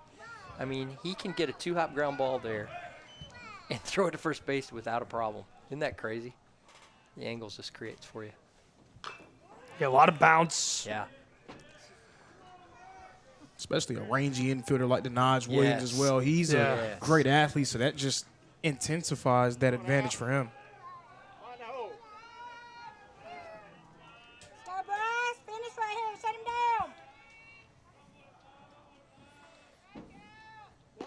Delivers that, and the count takes that from even a 2 to a full count. Yeah, hard slider away. Try to get him to chase there. Here we go now. Big pitch. Bryce, the payoff pitch. Real tight. That's going to walk him. Good start for the Dogs. Yeah. Good fastball. Try to come in. Just missed just a little bit. There's their base runner. No, Gabe, I definitely understand your earlier point about the tense energy. Yeah. I feel like there's some Yeah. A little bit, yeah. It's palpable. It's real tense in here These right now. guys like running into each other at Waffle House last night and getting a fight? Probably not. Man. A lot of extra staring down. So This is a real deal. These guys are into this. Just want Tit for it. tat. They both want it. That's exactly right. Come to the park and you want to win this game right here. I don't think it's a negative thing. It's just No. unusually fired up. Yeah. It's kind of a nice change. Yeah. I think this tournament has a little of that. You know, everybody wants to win, and you find yourself ready to go to battle. Again, not that you're not doing that in the regular season, because you are, but you know, you got more games. This is maybe the last game if you don't do what you're supposed to do. So. Oh man. The children have found our crowd mic. I love it. Can we show these children at the backstop? They're in the corner there. Hilarious. This is a floater to center field, back near the wall at 410, Oh my and the wind sends this to the heavens. It's gone. Tennessee Wesleyan scores another.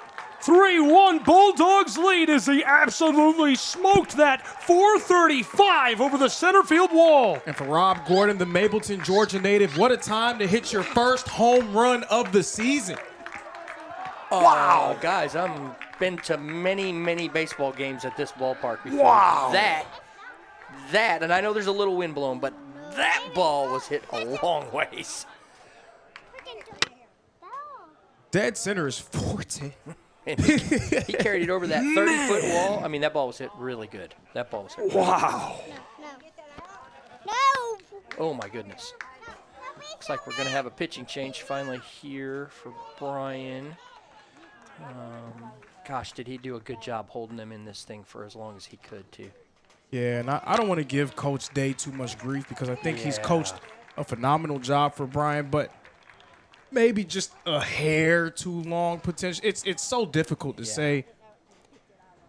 Yeah, he got him out of that last a little bit, and And here we are now, new pitcher. So see if they can hold this thing down. 4-1, not bad still. You're still in it. Just got to find ways to fight, get more outs. Hey, don't touch that. That's funny. Kids playing with a crowd mic down there. She wants to touch it so bad. Mom's like, no. I can't reiterate how far that ball just went. That's Man, that was crazy. That's you watch the infielder back turn to you on a fly ball to center field. You know something's not going right there. Center fielder was, yeah. And that new man on the mound working for Brian is number 38, Ryan Ely. Ely, the sophomore from Silver Creek, Georgia, formerly of Pepperell High School. And Ely appeared in an inning for Brian in their win against Milligan yesterday. He surrendered a few hits, came in during a very tense situation and found a way to guide them out of it, bought enough time for Everett to come in and secure the save. So someone who has a lot of experience and has pitched in a variety of different situations this year. This is going to be his 22nd appearance of the season. That home run really feels like a direct response to the shot over left field wall just a little while ago by the Lions. Now, both clubs a homer apiece, 5 hits for the Dogs, 3 for the Lions. So I would say that as this boils on, right as we get closer to the end of this one, efficiency is going to be super important, and we're going to watch for that. Every time Brian gets on the base path, will they be able to finish? Because they're not getting on as much as the Dogs. They're going to have to convert more frequently. They haven't converted yet on a hit to the base path, right? They've only got the single shot. That's right. Yeah, I'm not going to put it out of their reach by any means here at 4-1. No. Listen, they've got their offense has been so good, but as we've talked about, you run against that blue and gold and that postseason experience that they bring. Just being there year in, year out, their guys understand what it takes, and so it's a battle. It's going to be a real battle, but gosh, don't take it away from either side yet. Right now, I think it's still going to be a heck of a ball game before we're done. Yeah, I really didn't want to write off Montreat last night until the last. Yeah. I tried to keep come on. I know they can do it, but they obviously fell short and well short. Yeah. But man, what a run for them! Great baseball run this year for Coach Beck and his Montreat Cavaliers. I think they were a little bit of a surprise of the tournament, and I don't think it really surprises people if you know what he's capable of doing and the kids he gets in over there at Montreat. So, yeah, what a good run. A great year. They won 34 games. Yeah. That's a really good season for them. Crazy. Gosh, no kidding. I felt so bad for Christian Zylstra. He was just sick. He wanted them to do well so bad. He's the sports information director over at Montreat and does a great job. Just a nice guy. Absolutely. Quickly 2-1 on the hitter. Sauced in there again as the count. He's ahead 3-1.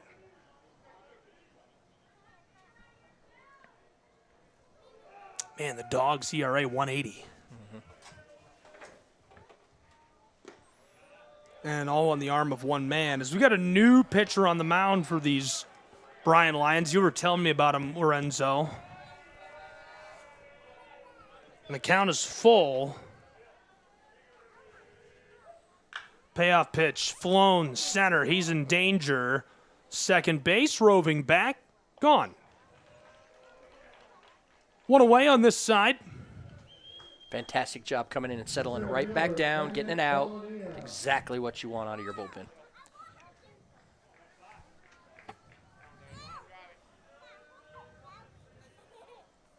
Gabe, you made a great earlier point talking about executing with runners on base, something that we haven't seen a ton for Brian. They haven't had enough of those situations, but I mean, right now 1 for 5 with runners on compared to 4 for 11 for Tennessee Wesleyan. We'll see how that progresses as the game goes on. Every small thing, small detail matters. The margins razor thin in the postseason. No one understands that better than the Bulldogs. That's right.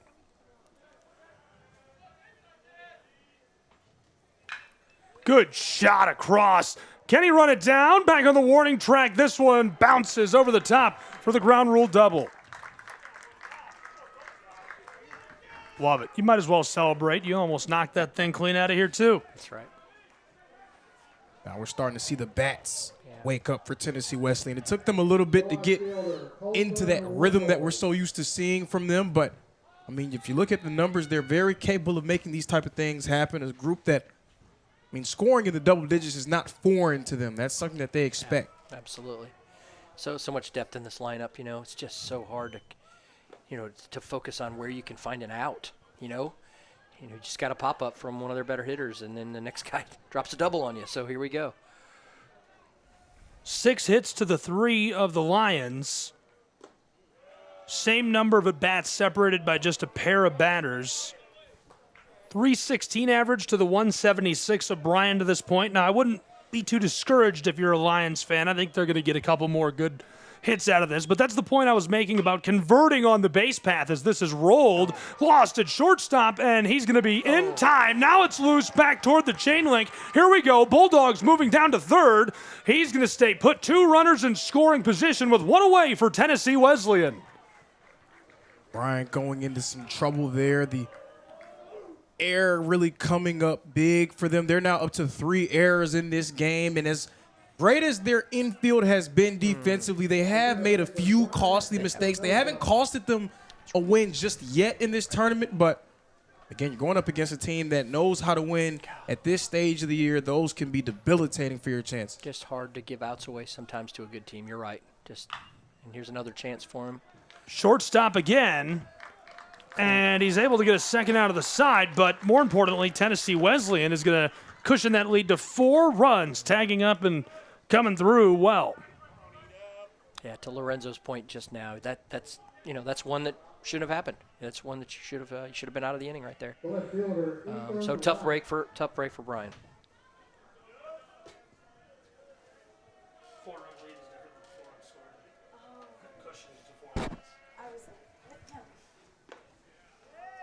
Tennessee Wesleyan leading 5-1, and so Lorenzo, seconds before crisis strikes, or Bryan says the bats are getting hot. They can't let them get off and running. I think that Tennessee Wesleyan can score a few more here, and Bryan hangs around and makes this a game. However, don't let them do that to you if you're the Lions. Yeah, you just really put yourself behind the 8 ball, and I mean, Tennessee Wesleyan, they've been so great all season long. And we saw them put up runs in a hurry. They had 9 runs really early against Montreat. They can just get into these rhythms offensively where it's just an avalanche. You don't know where you're going to be able to get that third out. That's right.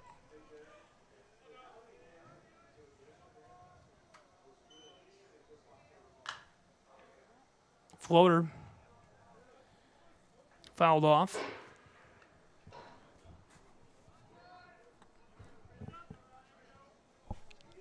Bryan's already been on the wrong end of this. Shout out to Coach K. Appreciate the kind words. In trouble in center as second baseman. Nice play. Whoa! Nice play. Really, out there in the good. parking lot going for that to retire the side for Bryan College. 3 away, and it flips the inning. They score 3 runs and have a 4-run advantage against the Lions of BC.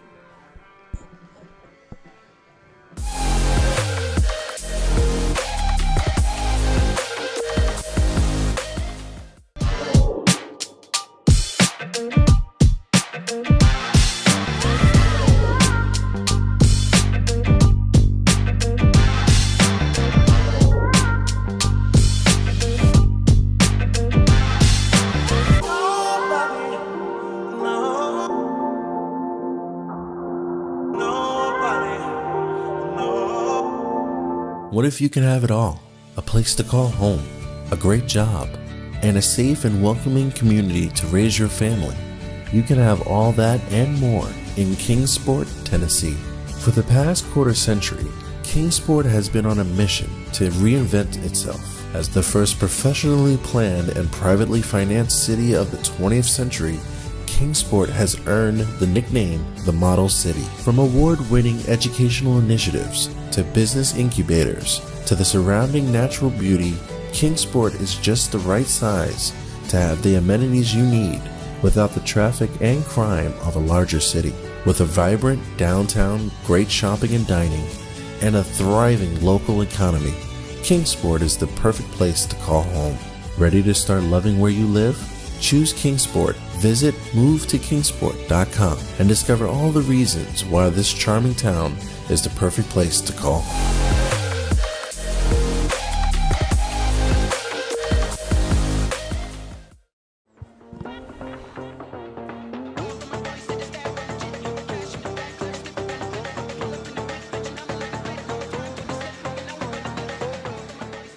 We've got a battle in Kingsport, Tennessee. 4-run advantage for the Dogs.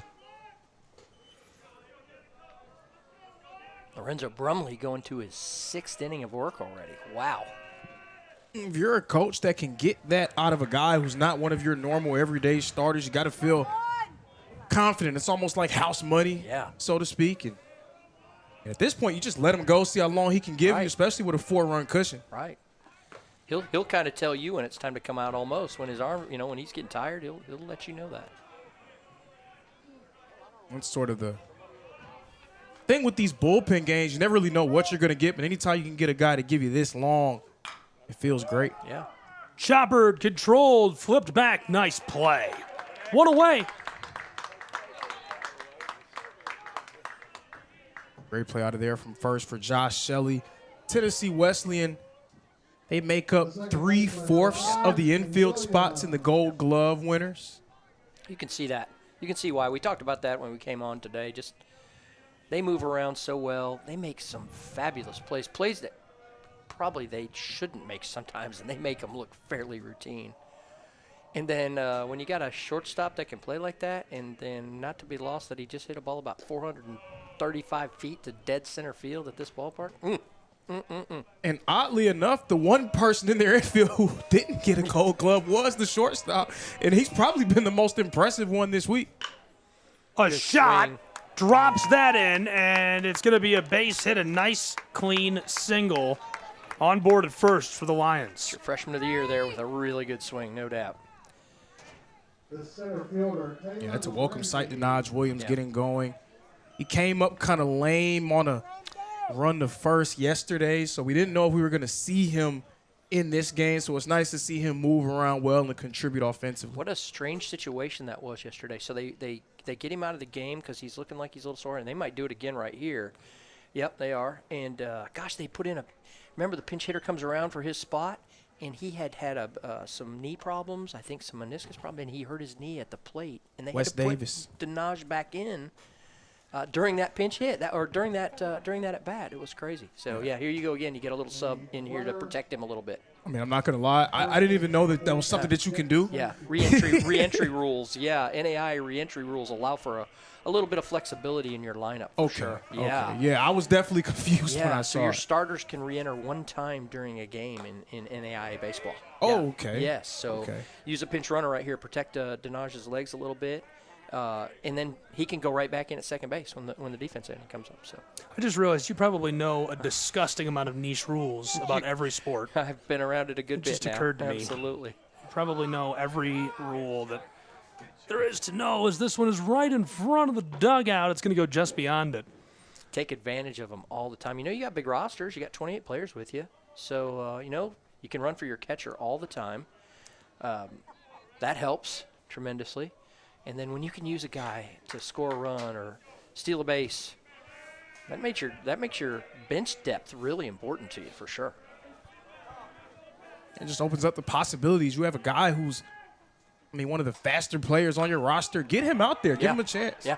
Oh, he's in trouble. Straight back, huh? With one away, back and got it. Good play for Tennessee Wesleyan as he's able to get back and under that. And the catcher going to work, Jacob Tolson. Yeah, I don't have the greatest view of those, so I'm getting out the way every time I see them go in there. Oof, this net and these two windows. Boy, oh boy, you're right about that. Especially those left-handed hitters. Those are the ones that scare you a little bit. Yeah, I'm right in the line of fire. Yeah. There's Curcio. Cranks that right field back near the foul line, chasing a Tennessee Wesleyan, can't get to it before it is in the bullpen. Straightens that out a little bit. Yeah, that had a little pop on it there for sure. That had a chance. Will Curcio, the sophomore from Woodstock, Georgia, down there in Cherokee County. Talked about the championship schools and the softball championship yesterday, their history. Douglas Mann, the president of Bryan College right now. Yeah. Thanks for tuning in, Mr. President. Glad to have you with us. William Jennings Bryan asked for a school to be founded with biblical foundations in 1925 in Dayton, Tennessee, and that's why it's called Bryan College. Originally named William Jennings Bryan University, changed names a few times, and eventually rattled around, pinballed to Bryan College. Beautiful campus, really interesting setting. It's crazy mountainous terrain if you've never been on campus. Definitely cool campus for sure. I've been there quite a few times now and have met with Dr. Mann a few times, so I'm glad he's with us right now. That's great. Drop that across. Tennessee Wesleyan, beautiful as well. Athens, Tennessee. Also have a branch in Knoxville. A lot of different great programs, founded in 1857. As this is going to be dropped through for the punch out, and that'll retire the side. That's a beautiful campus as well. Really, really cool location. Athens is a nice town. Yeah, we do. We have really nice campuses for sure. It's one of the pluses of all of our lovely small private institutions. A lot of Christian background there. It's good. What a great conference, right? AAC. Yeah, and people could go to the AAC website, aacsports.com, to learn more about the conference. You know, I was talking to Coach Glenn Campbell yesterday about his program, or Crawford rather, excuse me, for the Koalas. And first of all, coolest brand ever, which Lorenzo doesn't agree with. A little biased. That's a pretty cool brand. That's a pretty cool. I'm sorry. It is. That's a pretty cool brand. Yeah. The a lot koala. you can do with that. The purple color. They have a lot of differences from everybody else. They can stand out for sure, no doubt. Glenn's been a long friend, and I'm glad he's in the league with us as an AD. You know, he's my softball coach at Reinhardt for years, and we have a lot of history together. Good guy for sure. So one thing that he talked about, and I talked to Jay about this a little bit. He said, hey, go to aacsports.com to learn more about the conference. But, you know, he said, we have space on our rosters. Like if you've got an athlete that can play at the collegiate level or is even just interested, reach out, visit, gokoalas.com. How can interested athletes, young baseball players or athletes of any sport who are trying to get involved, looking for a place to land and say, hey, maybe the AAC is the place for me for a myriad of reasons. Where do they get started? Yeah, I think exactly what you said. Go to the websites of the institutions. Go directly to the questionnaire. Send it. Get a coach on you. Let them have some information about you. Now, listen, that doesn't guarantee anything, but that's the start you need to make. And to talk to Glenn and Jay yesterday and hear that, yes, the one thing about NAI that's absolutely true is you got a little bit bigger rosters. You got your money spread out a little bit different as far as scholarships go. There's opportunities that may not be available at other institutions for you, but you have to initiate some contact. Listen, as many people as there is out there to recruit now, you really have to kind of get yourself set apart somehow or another. And that set apart might be that I love the Bryan Lions or I love the Tennessee Wesleyan Bulldogs. And you've got to make them know that because they're looking for you. I promise you. And everybody is driven by enrollment and that enrollment revenue right now. So every kid they get's huge for all of our institutions. Those opportunities are plentiful. I mean, for me coming out of high school and trying to figure things out, getting an opportunity, you're not necessarily the person that's on a radar, but then you get into the program, you stick around and sort of find your way, not just on the field, but off of it, being able to do things. That's what the experience should be about, and that's what the AAC provides. I agree with that completely. 2-0. Tennessee Wesleyan has been heating up at bat, starting to plate some runs. They've got 6 hits to the 4 of the Lions, who got a couple back, but 5 runs to their 1. And Bryan has now made 3 errors fielding the ball. That might be the difference right now in the game. The home run was huge for Wesleyan. But, yeah, that might be the difference right now. Hitting percentage has cooled off for Tennessee Wesleyan as he gets a hit on cue and on demand, but is cut down at first. retires him back to the dugout, hitting .261 before that. Brian hitting .190 conversely. Yeah. 3 singles for Brian, 4 doubles for Tennessee Wesleyan. 13 total bases for the Bulldogs. That's a .304 to the 143 with 7 bases of Brian. Ely's done a good job. 3 ground balls in a row to shortstop right now, so he's doing his job. He's getting the ball down. See if that keeps up. Here's another quick one for him.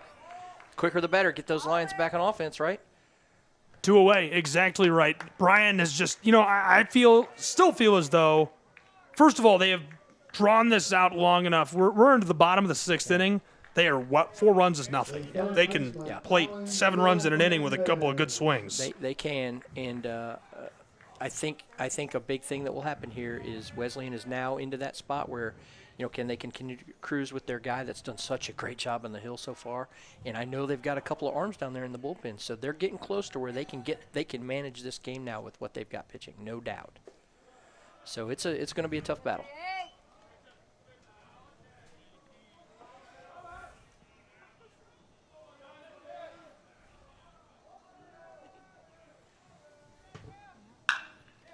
Bangs that and nice just able play. to collect it in left field. Yeah.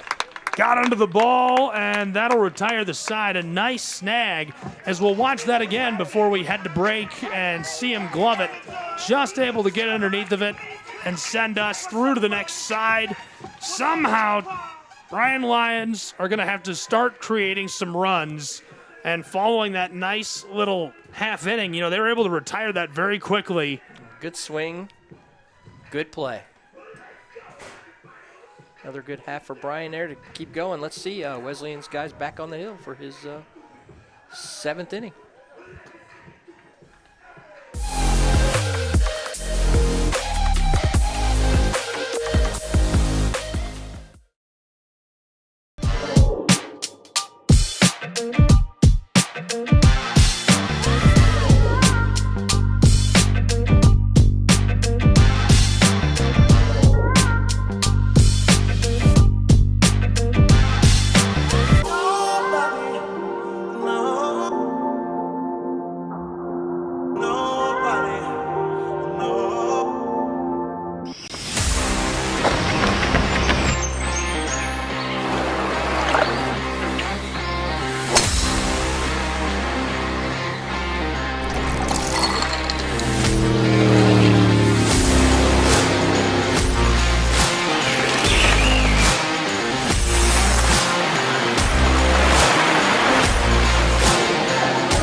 Back in Kingsport, Gabriel Schrei, Lorenzo Robinson, we've had the honor of carrying Coach Bill Popp with us through this one. And Coach, always an honor. I mean, genuinely very humbled by the graciousness and the kindness to ask us back and to have us here for these tournaments.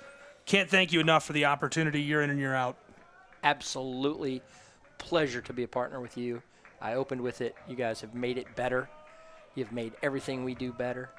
I can't say that enough. And, man, this was an absolute treat for me today. Holy cow, to be up here and talk about baseball and anytime see this baseball game. And, yeah. You tell me when the next game is we're doing together. Sounds like a plan. You guys have a good rest of the game. We'll see you. You'll see me on camera here in a few minutes for awards at the end of all this. There you go. I love it. Thank you, Take Coach. Care. Thanks a lot. Appreciate you. Lorenzo, take care. Thanks, guys. And that is the commissioner of the Appalachian Athletic Conference, Coach Bill Popp. He's a man. I'm just glad to have him with us. Oh, well, you know how I feel. He's the best.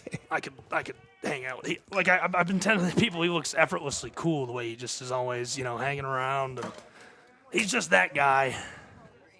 Knows ball, helps people out, makes life better for people, and man, he's given me opportunity myself. So very, very grateful to be a good friend to him, be able to call him a mentor, and just a great guy. Floater. Some danger for the Lions as it's going to pinball over the top of the fence. Top of the 7th. Still waiting on that Brian Lyon explosion offensively. We've seen it all throughout this tournament. But oddly enough, again, Brian, they've been able to win games in a variety of different ways. They won it without having their best stuff offensively, but they were going against that Milligan group who they were also sort of cold. That's not what Tennessee Wesleyan has been throughout this game and throughout the tournament. So we'll see if Brian can string something together.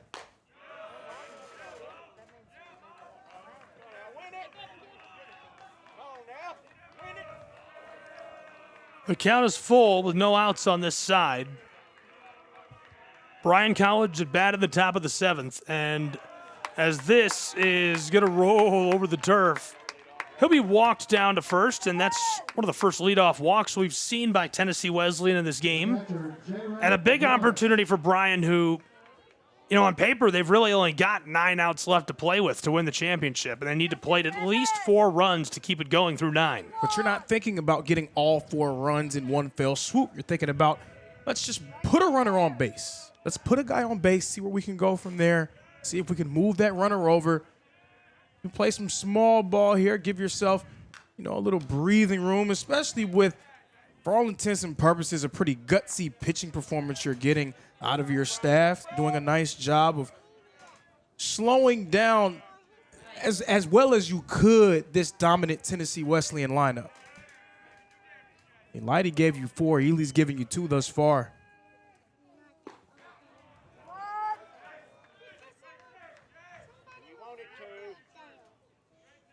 J-Ron Moore's first time he's been at the plate since his homer to left field in the top of the 5th. Man, that was a wild homer. He absolutely crushed that thing. 1-1 count is chopped foul by Morris, who's going to continue to take his cuts. Count rises to 1-2.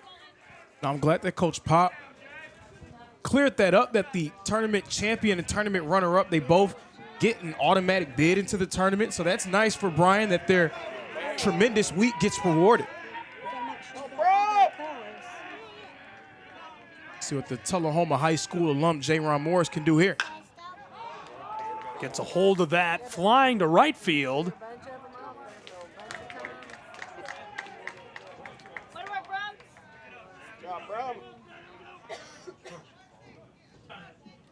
Big play in right field. The left fielder, the superstar Colton Reynolds out there.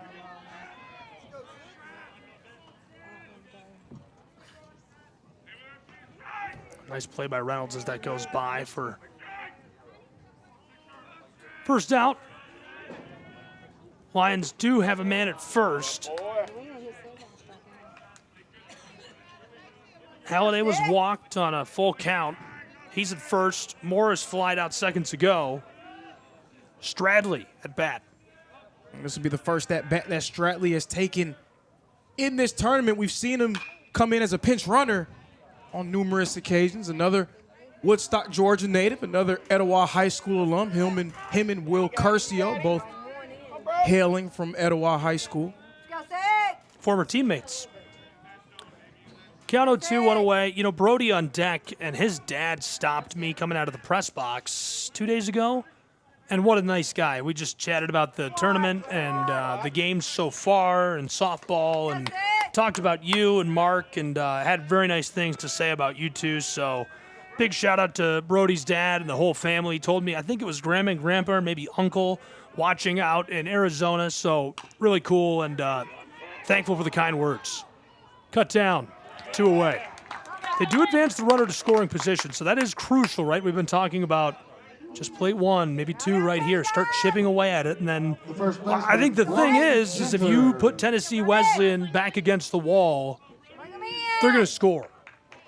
You got to score more than just evening it up, I feel. But I could be wrong. I just feel that way. You can't even think about that at this moment, though. When you haven't I'm not in the dugout. No, I'm saying. Right, I'm see what talking you're about saying. if you're Yeah, Brian, yeah, if yeah. you haven't done anything really to I can think about it all make I want. plays if you haven't done anything offensively, you really just got to see if you can put 1 on the board.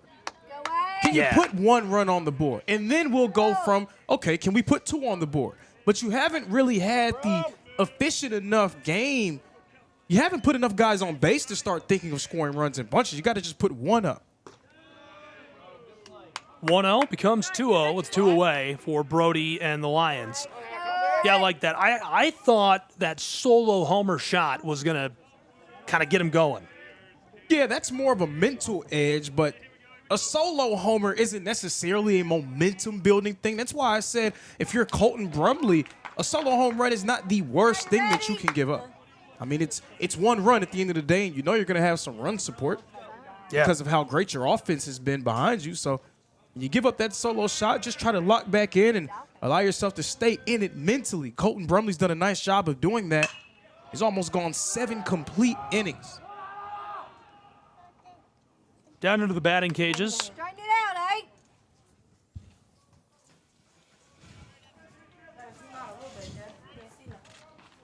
Credit to Brumley, most of his appearances coming out of the pen, but I mean, he's been phenomenal all season long. Whenever he's been out there sporting that 2.6 ERA, and just showing the depth of this pitching staff. Straighten it out, Brody. Go, Brody, straighten it out, bud. Let's go. We've already seen a few of their starters, Tennessee Wesleyan, their 2 first-team all-conference starters, Justin Jackson, McGuire, Taylor.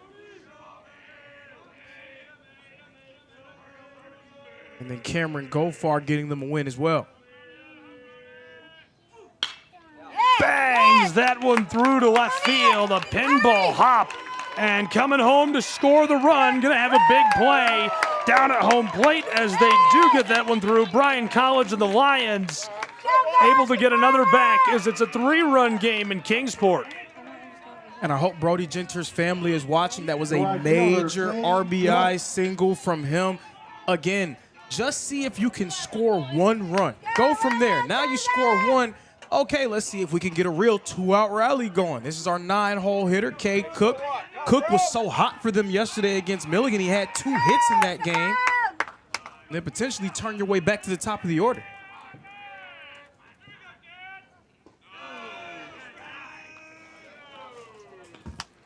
Two away. Go 5. Some light action out the bullpen for Tennessee Wesleyan. Coach Billy Berry getting ready to have a conversation with his pitcher. The entire infield will join. We'll see if this is a refocused conversation or if this is going to be a change made. It doesn't really seem like it's any real aggressive action out of that bullpen. Just light stretching going on. A few different guys on that bar getting their shoulders ready. Colton Brumley's giving you everything you could have asked for and more. Now 6 2/3 of an inning. He surrendered 2 runs, but only 2 runs and 5 hits against arguably the hottest offense here in Kingsport. If he can get you out of this inning and get this third out with just 1 run on the board from the 7-2 overall, I say job well done. You only got to find a way to get 6 more outs.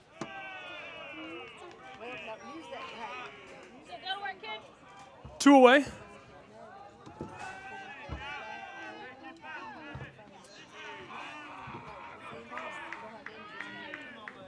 Again, Cade Cook was so vital yesterday. Floater deep center, and he's going to retire the side as that's the 3rd out of this side of the inning and sends us to break between the Lions and the Bulldogs. More college baseball and the AAC title game next on the Southeast Sports Network.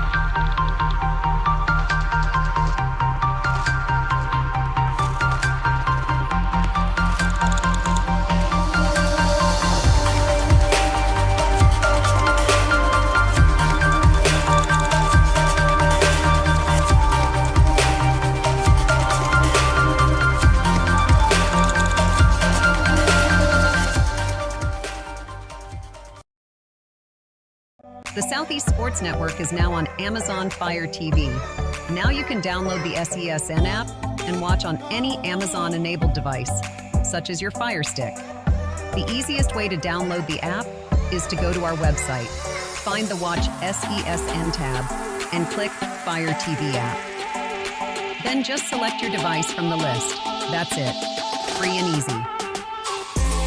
Enjoy watching the Southeast Sports Network on your Fire TV, Fire Stick, or Fire tablet with just a few clicks. Your favorite teams, your favorite live streams, your favorite highlights. Be sure to engage with us. Find us now on YouTube at NSBN Sports or visit us at nsbnsports.com.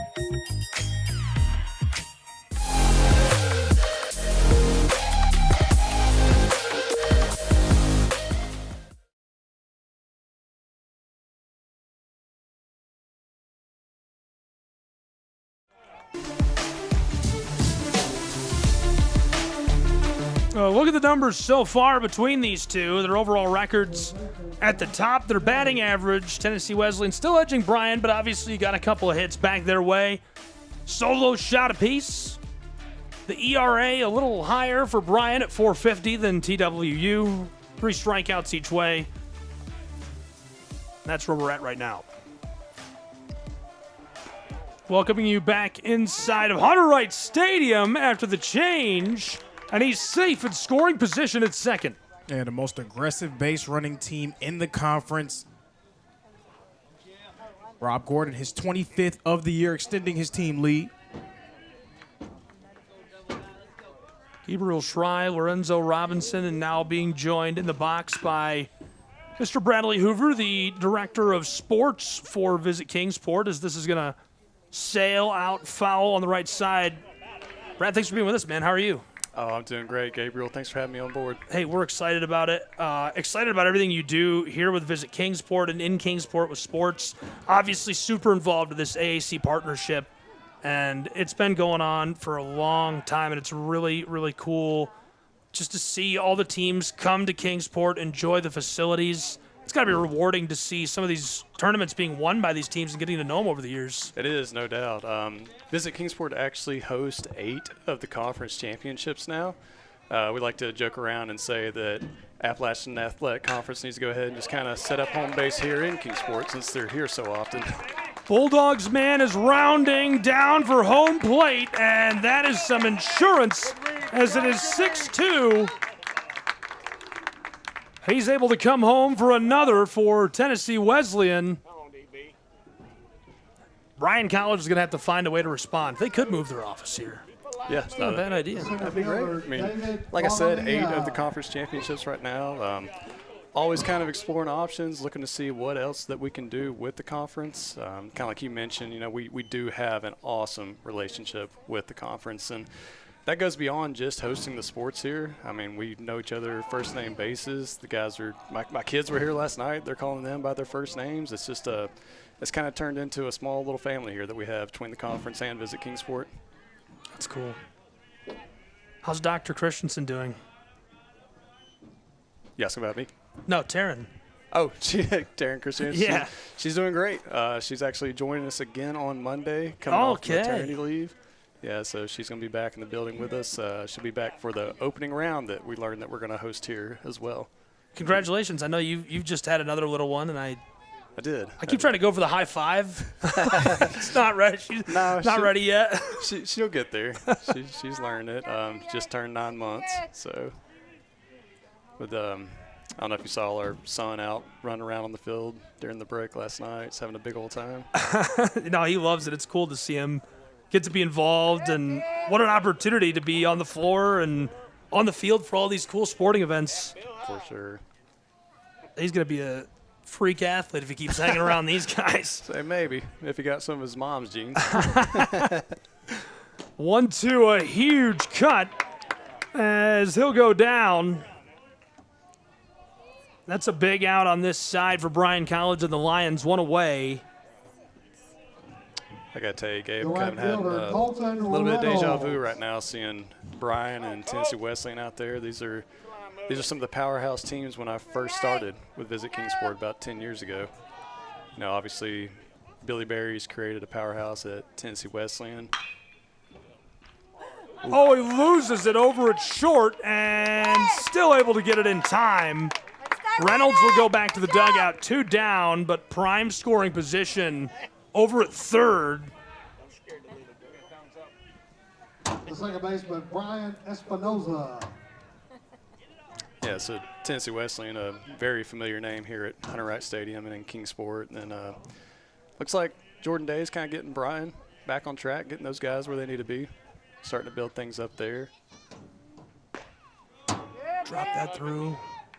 Again, 2 away, and Ethan Wright a chance to score another insurance run. To that point, Brian, one of the teams that broke up the monotony of Tennessee Wesleyan winning it every year. Brian, one of only 3 other teams to win the conference tournament since Tennessee Wesleyan's been on this dominant 2 decades-long run. And that takes us through the 7th inning. And a couple more runs scored. Tennessee Wesleyan getting some insurance on the back end. Their advantage still 4 runs. Lions look to respond next.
Your favorite teams, your favorite live streams, your favorite highlights. Be sure to engage with us. Find us now on YouTube at NSBN Sports or visit us at nsbnsports.com. All of the ways to watch your favorite local and regional sports. Join us now on Twitch TV. You can also find NSBN on Amazon Fire TV or visit us live on YouTube as we stream games there as well. Another fan favorite way to watch is nsbnsports.com. You can also find us through our NSBN app, free to download from the Google Play Store, and Roku TV, where you can find all of our content. NSBN Sports, visit us at nsbnsports.com.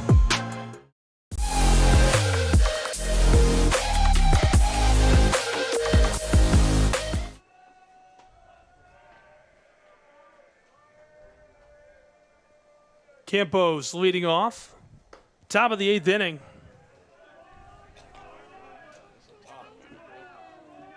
Bradley Johnson on top of the mound, just getting started. Yeah, and it was around time to get Colton Brimley out. He's giving you 7 complete innings of work, so a lot of credit to him for what he was able to do. Bradley Johnson, very talented reliever for them. That's a 4.99 ERA. Count even at 1 in a 4-run game. That's a good delivery. So much for even at 1. Strike 2. Johnson feels like he's got some heat on that arm, ready to go, coming in warmed up. He'll rock and fire the 1-2. And got him. 1 away on this side for Tennessee Wesleyan. And in the top of the 8th, they are now 5 outs away from securing the AAC title. You know why Tennessee Wesleyan has been so great? Coach Billy Berry, great coaching decision. You don't want to overexpose Brumley. He's already gone 3 times through the order for Brian. Now they're turning the order back at the top here in the 8th inning. Go at a different arm, try to give him a different look, throw off their rhythm at the plate. Bradley Hoover with us here as well. We were talking about some of the events coming up over the summer in Kingsport and what Visit Kingsport has been up to. during the break, and man, you guys always have a full schedule. We really do. Things really crank up for us in the summertime. Here in a couple weeks, as I mentioned, that's coming up. This is it. That almost kills us as we dive out of the way and holy cow, somehow survive. That's pretty quick, Gabe. You still got it, man. Man, it'll get us next time. I hope not. This time it's Denaj Williams with attempted murder at the plate. It's always those lefties, man. Not again. Okay.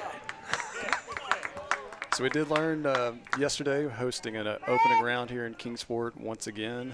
We were actually the longest running site of hosting opening rounds, so that's something to be proud of. We've had multiple teams come through here that have gone on to win the entire thing in Lewiston, Idaho. So there for a while we're saying the road to winning the Red Banner cuts through Kingsport, Tennessee. I like it. It feels like that. You know, Tennessee Wesleyan went on. I mean, we had 2 teams from this site, from the AAC tournament, go on to the national tournament, the host site round, 2 years ago now. We did. Both of them hosted, technically. Tennessee Wesleyan hosted here. Both went to the World Series and to the championship. Well, the round before the championship, unfortunately. That championship round before. rounds, yeah. Sorry. If only they could have met in the championship. Good game. That would have been cool.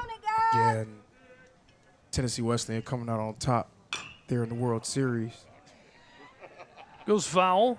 That's strike 2 with 2 away as they're threatening to retire the side quickly. Bit of a sore spot, that one right there. I know, I can tell.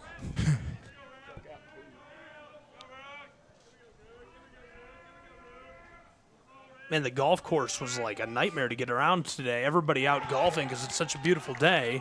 It is, especially coming out of some of the weather that we had earlier this week. I know you were over at the softball field with me. You saw a lot of that rain we had coming through.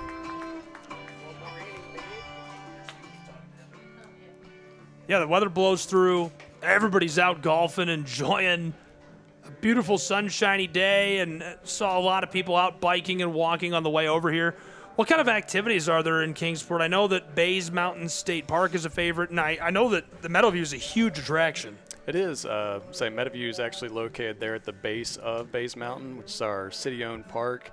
It's over 35 miles of hiking and biking trails up there at the top, so that's kind of our crown jewel of Kingsport, if you will. A lot of people make a stop there when they come through. It doesn't feel cold, but it says it's 68. Feels good to me. Yeah, beautiful sunshiny day. The clouds are blowing through right now, but until the last couple of minutes, it's been nothing but sunshiny rays. How can people learn more about visiting Kingsport? And if you were going to come here, what would be your choice? Like, what would you do with your family? Probably the ideal day for me, definitely heading up to Bays Mountain or heading out to Warriors Path State Park. We have a ton of different places to play golf around here, and then our green belt cuts through the middle of Kingsport. You have the beautiful Holston River right there along the way. Multitude of different restaurants to stop at and drop in. I know that you probably have some local favorites when you come here, Gabe, different spots you like to hit up. So anything that you can do kind of out and about and seeing and doing, especially taking advantage of a beautiful day like this where the weather's great. I mean, all the fans coming in today were telling me what a day for a baseball game. No, I agree. It's almost picture perfect weather at Hunter Wright Stadium. I think I'm going to try to get back up here for some MILB action with the Axemen this year. Oh, you should. They've had a couple of good seasons here lately. I was harassing your GM. I'm like, listen, you got to have some dates I can come up here and fill in for. You got to get me in for like 2 or 3. And he said, all right, we'll find something. He was telling me some of the cool nights they have planned up here. They have definitely the Star Wars night. That's a big hit for the kids. I know that they're planning on doing a Christmas in July. I didn't see that. He was showing me some of the stuff they're doing, though, and that's cool. Yeah, he didn't tell me about Star Wars either. Oh, yeah, Star Wars night, Christmas in July. Christmas in July. I know they're going to have a special guest heading here from the North Pole to throw out the first pitch. Ooh. Yeah. I don't want to give away too much, though. Wonder who that could be. I don't know. He might be wearing some red. I reckon. Be cool if they got him some red pinstripes for that night. Jolly old fellow. Huh? That's it. Lorenzo knows. Hope you're being good this year. He's watching. He's coming early. Not here to break any news. Behind in the count 0-2. As Tennessee Wesleyan's last opportunity to give themselves some insurance and extend their advantage before Brian's going to have their last 3 outs to work with. Chopper to short, controlled, sent, and this is going to be real close in time. Back to the dugout as he's cut down over at first. Ethan Wright grounds out. Our last score in the 7th inning, Josh Shelley singled to right field, and that scored Rob Gordon and added another one to the total of the Tennessee Wesleyan Bulldogs, who were leading by 4 on this side of our 8th inning. Man, this thing still feels really close. It does. I don't think it's quite over just yet. Luckily for Brian, getting themselves out of sort of that heat zone, so to speak, those batters 2 through 7, they've provided all of the offensive production from the plate for Tennessee Wesleyan in this game. Their top guy and then 8 and 9 hole hitter. 0 hits between those 3. So J.D. McCurry may have a little bit of a better shot to get himself out of the inning.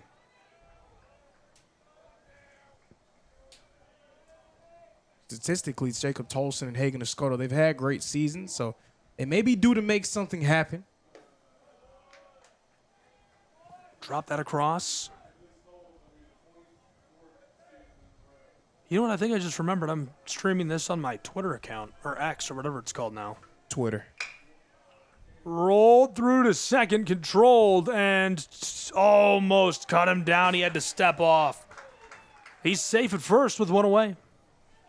Those are just the kind of small mistakes you cannot make. And Brian's made a few of those throughout the week, but they've been so tight as a group defensively that it hasn't really affected them that much.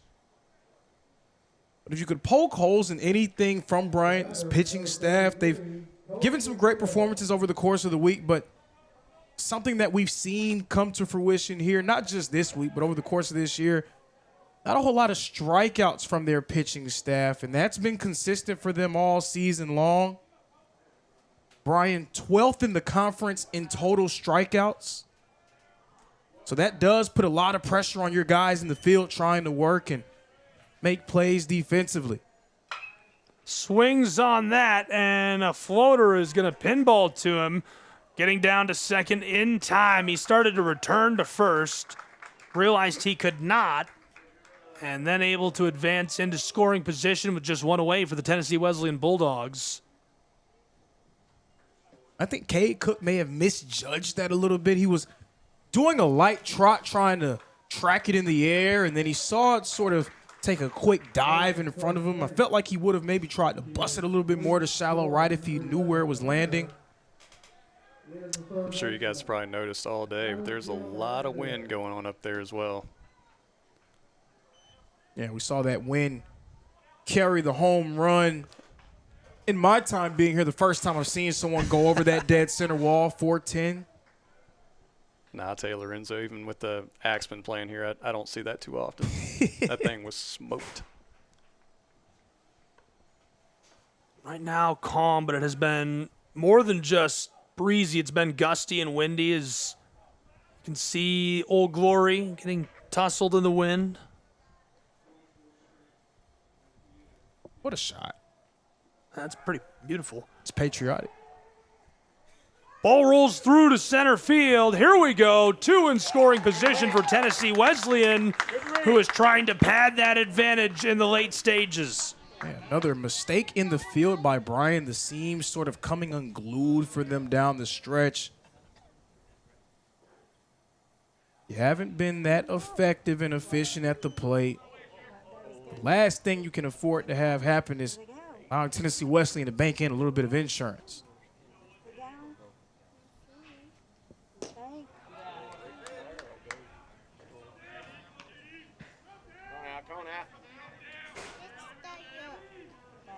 Alan Hill Fernandez at the plate. The player of the year, he's been pretty quiet thus far. Drop that through the 1-1. One away, 2 in scoring position. That's ball 2.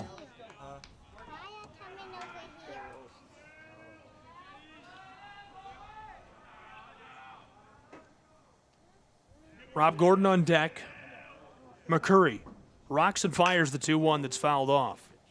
I was ready to dive on the floor again. This has been one of the worst games we have ever had broadcasting from this venue for almost being killed by foul balls. It's like 5 today. Holy cow. I'll probably say that you may be the bad luck because I've been here all week and we probably had I've been physically hit in the chest by one. Oh, how did that feel? Not good. Not great out of bracket. Not a good one. I'd It's imagine. less than ideal, actually, yeah. A lot less than ideal. Yeah, it's not perfect. In ideal, we've got to put that in No, dictionary. yeah. I wouldn't even recommend it at all. Yeah, highly unrecommended, really. I could think of a lot better ways to spend my Saturday. If possible, I would avoid it. Drop that through, and fans not happy. Wow. Wow is right. Wow is right. I'm going to keep it cute. I'll keep it cute. The shortstop, Rob Gordon. During the basketball tournament, I was chastised by the officials for being quote-unquote overly critical. And I don't want to give the umpires too much grief. Floater, right field, well in play. Tennessee Wesleyan Bulldogs are moving. Scores a run, then another, sliding into scoring position at second. Oh boy, Tennessee has got a 6-run, half-dozen-run advantage over the Bryan Lions in Kingsport. And Bryan now needs to come up for air. And I mean, in the words of the great and astute philosopher and former NBA All-Star Rasheed Wallace, ball doesn't lie. Indeed, ball do not lie. Some more insurance for the Bulldogs. Trying to find this video of me getting hit by a ball. I should cue it up and we should show it on the broadcast. It's not that exciting. It's literally just me getting hit with a ball, and then I'm like, look, I got hit with a ball, and then we go on with the show like nothing happened. I got hit with the ball and coming back. Yeah, we're back now, and then just get hit again immediately.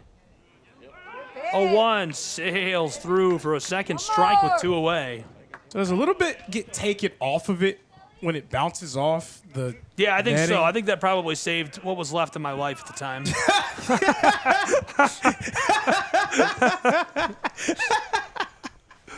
Now, you can't really see. I mean, you could kind of tell it. See, it goes right there, and then I'm right here, and it just goes through the window. And I had one of those monitors that we're using today in front of me, and it went right through the top of that and broke it and hit me in the chest. It was fine. It was fine. all right. I did keep it. So, yeah, I owe the conference like 98 cents. It's in my house. I wouldn't give it back to him. Shortstop and gone. Bang to retire the side. Bryan College needs to explode as we are flipping sides, and it's their final chance to claim an Appalachian Athletic Conference championship in Kingsport.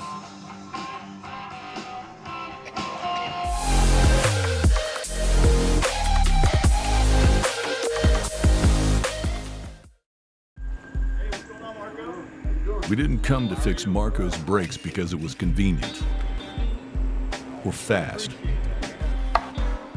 We did it because Marco has bigger fish to fry and a lot of hungry people to feed. Kraus Family Ford. Passion drives purpose.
putting you back inside of Hunter Wright Stadium between the Lions and Tennessee Wesleyan Bulldogs as we have entered the 9th inning.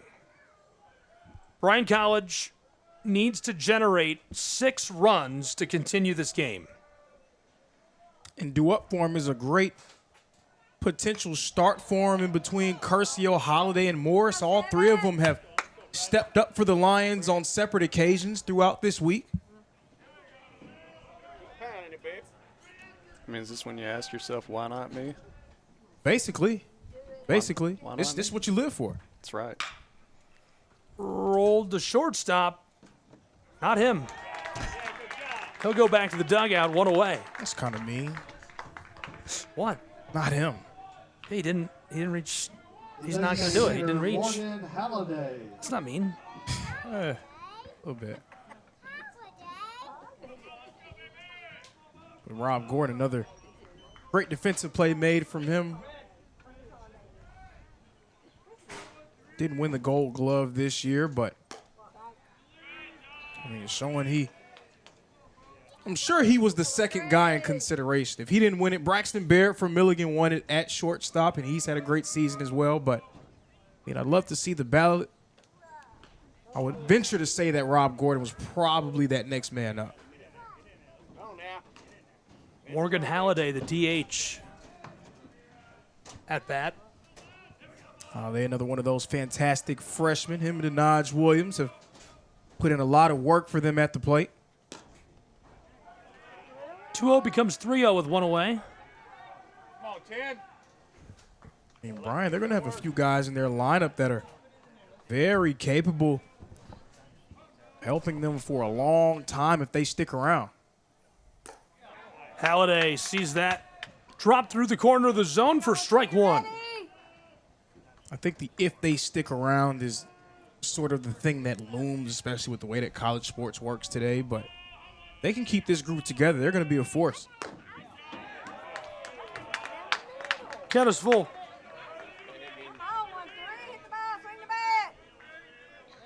Time is running out for the Lions.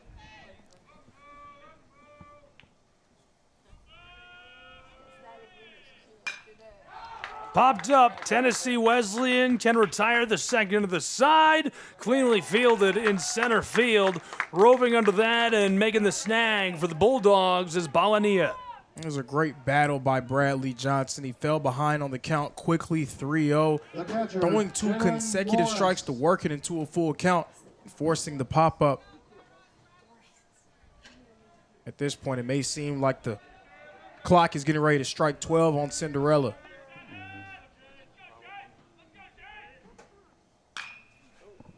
Almost gloves that and rolling down the line.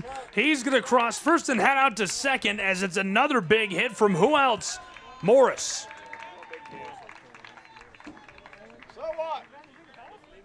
Morris, his second hit of the ball game. First team all-conference selection, and they're going to put in a pinch runner for him as well, try to see if they can string something together and spark a rally. The batter, Logan Stradley at bat. He's 0 for 1. Logan Stradley.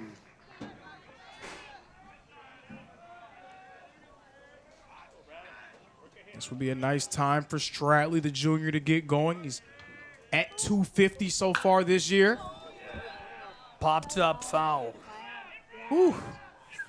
It's close to the pole there. Loud out. Loud. Well, not out, but a loud foul ball. You straighten that out. Yeah. Look out. There were definitely some eyes on that.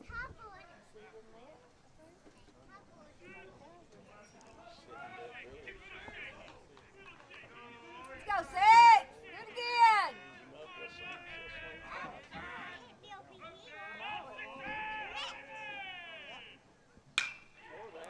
Bangs that off. Going foul back near the wall. It is all the way over the top, then can't be tracked down.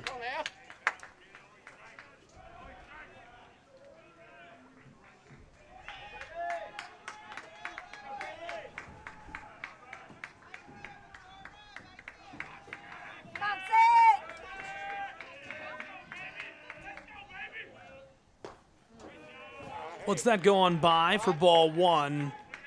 down to their last strike, 2 away.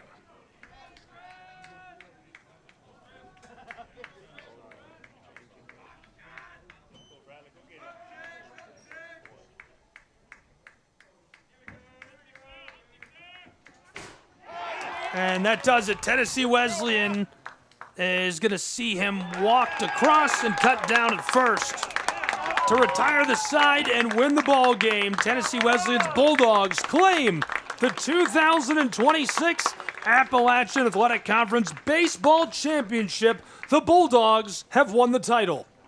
Just consistent domination. That is what Tennessee Wesleyan has provided in the Appalachian Athletic Conference over the course of their program's history. This is their 17th tournament title.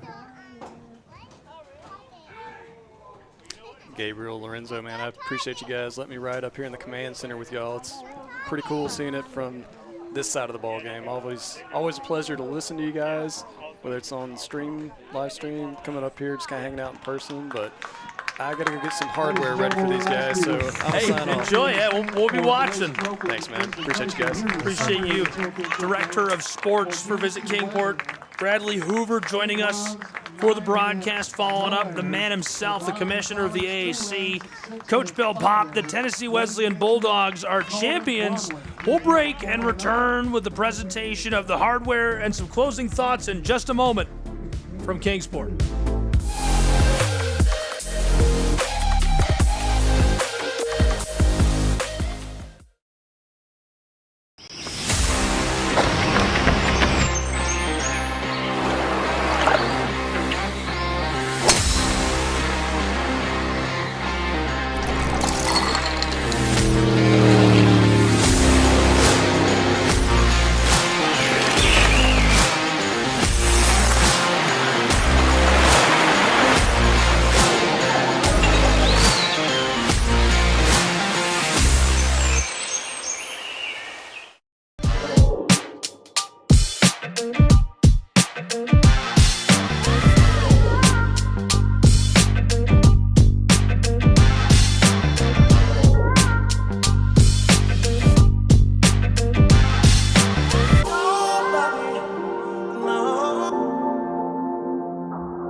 Want to watch your favorite Southeast teams in action? We've got you covered. Stream live games and highlights on YouTube, Twitch, Amazon Fire TV, Stream TV, and more.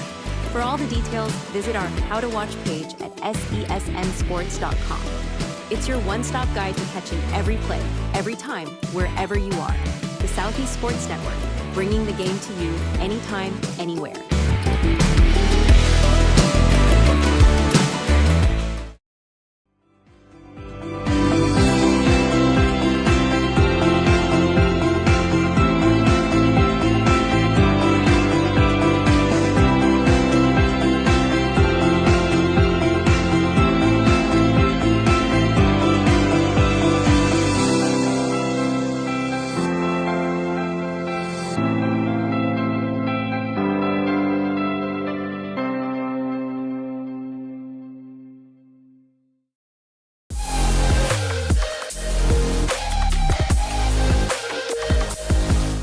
Here's our all-tournament team. From Milligan University, Braxton Baird.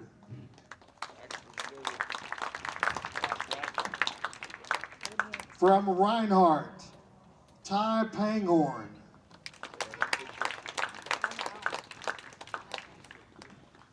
From Johnson, Mitchell Birdsall. From Montreat, Matthew Brunner. From Bryan, Cyrus Campos.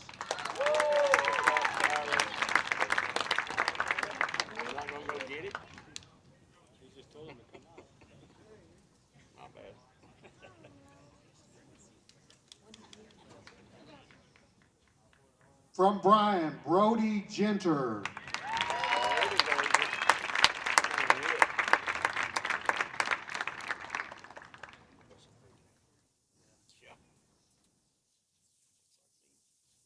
From Bryan, Tanner Everett.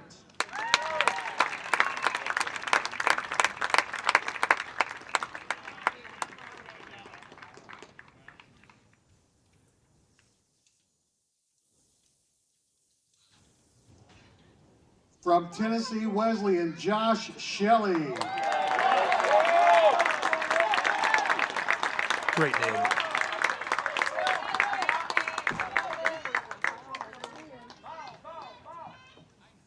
From Tennessee Wesleyan, David Bolania. Also, fantastic name. That's a fun one.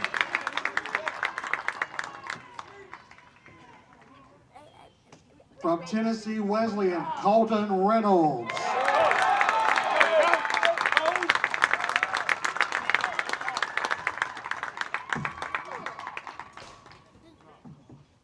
From Tennessee Wesleyan, Justin Jackson.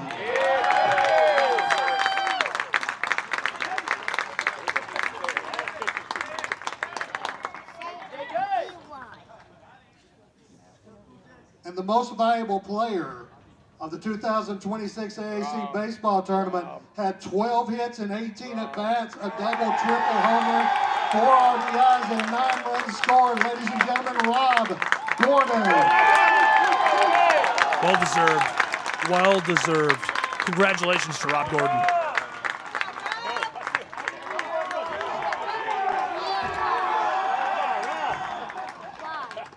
This time we will present the runner-up trophy to Bryan College.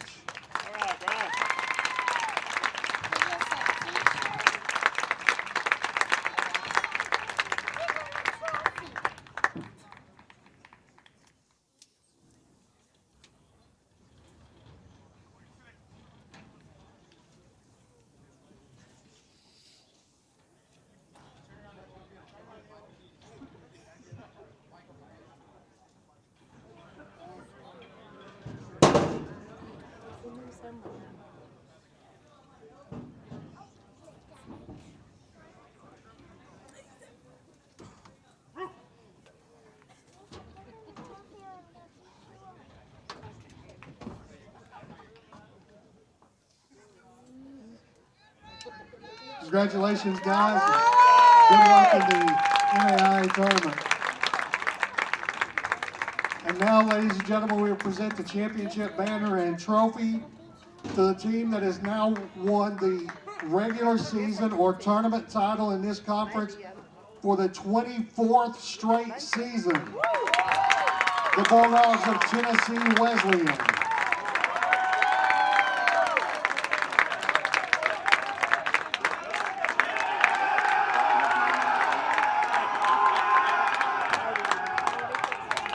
Congratulations to the Tennessee Wesleyan Bulldogs. They're going to get a final photo finish together. Great moment. We'll have a full recap of the tournament available on our socials and on the website. It'll be every single highlight play we posted throughout the week, end to end, with a sound bet under it. Encourage you to check that out. Be on the watch out for it at SCSN Sports on social. What a great week. There it is.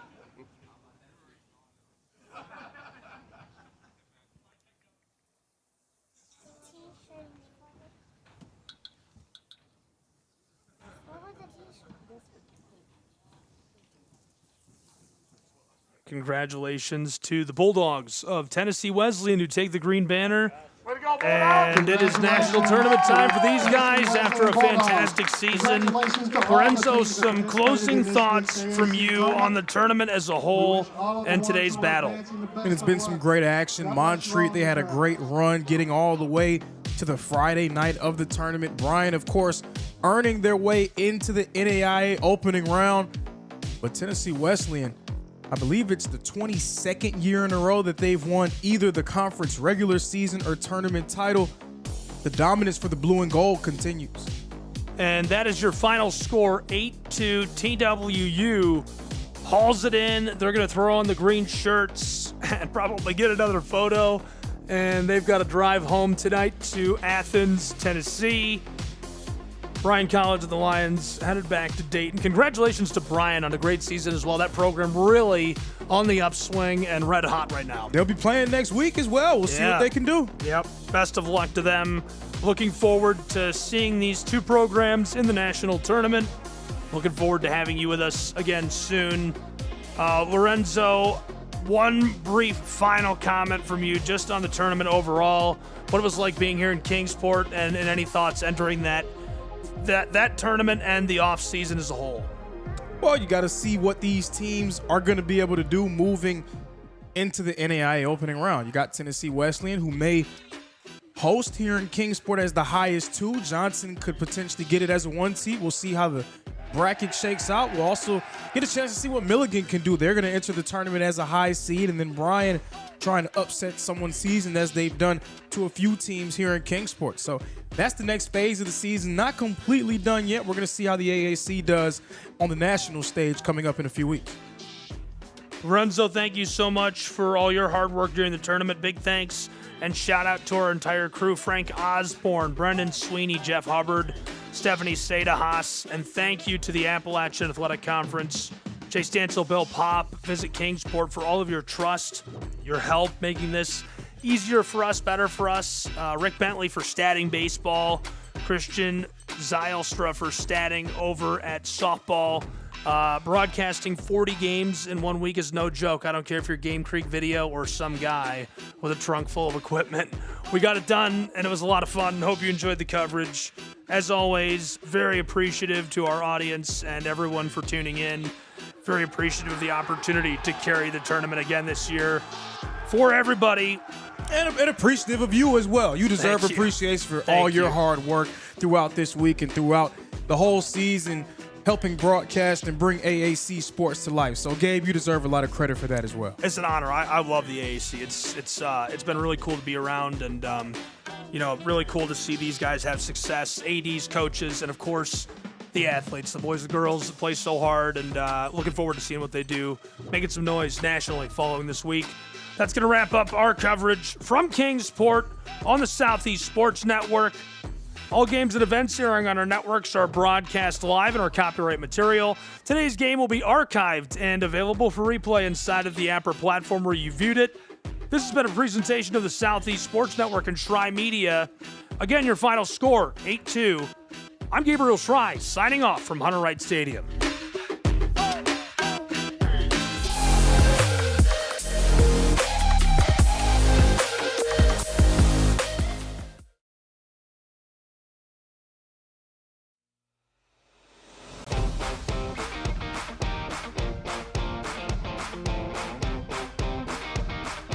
The Bays Mountain Park Adventure Course. Gear up and climb the Hawk's Nest. Work together as a team to complete 4 high ropes challenges, all while suspended 40 feet in the air. Finish with a zip through the canopies on our 310-foot zip line. Our ground course features 9 exciting challenges and is perfect for large and small groups. The Bays Mountain Park Adventure Course. Thrilling fun for group events, parties, and field trips.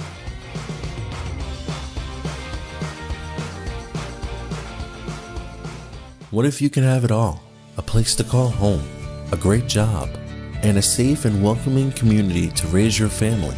You can have all that and more in Kingsport, Tennessee.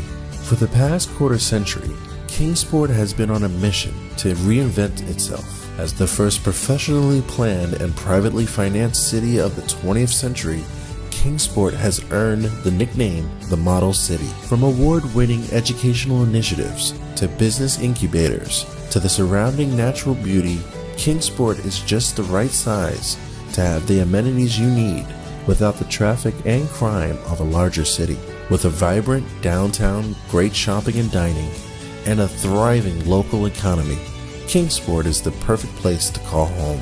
Ready to start loving where you live? Choose Kingsport. Visit movetokingsport.com and discover all the reasons why this charming town is the perfect place to call home.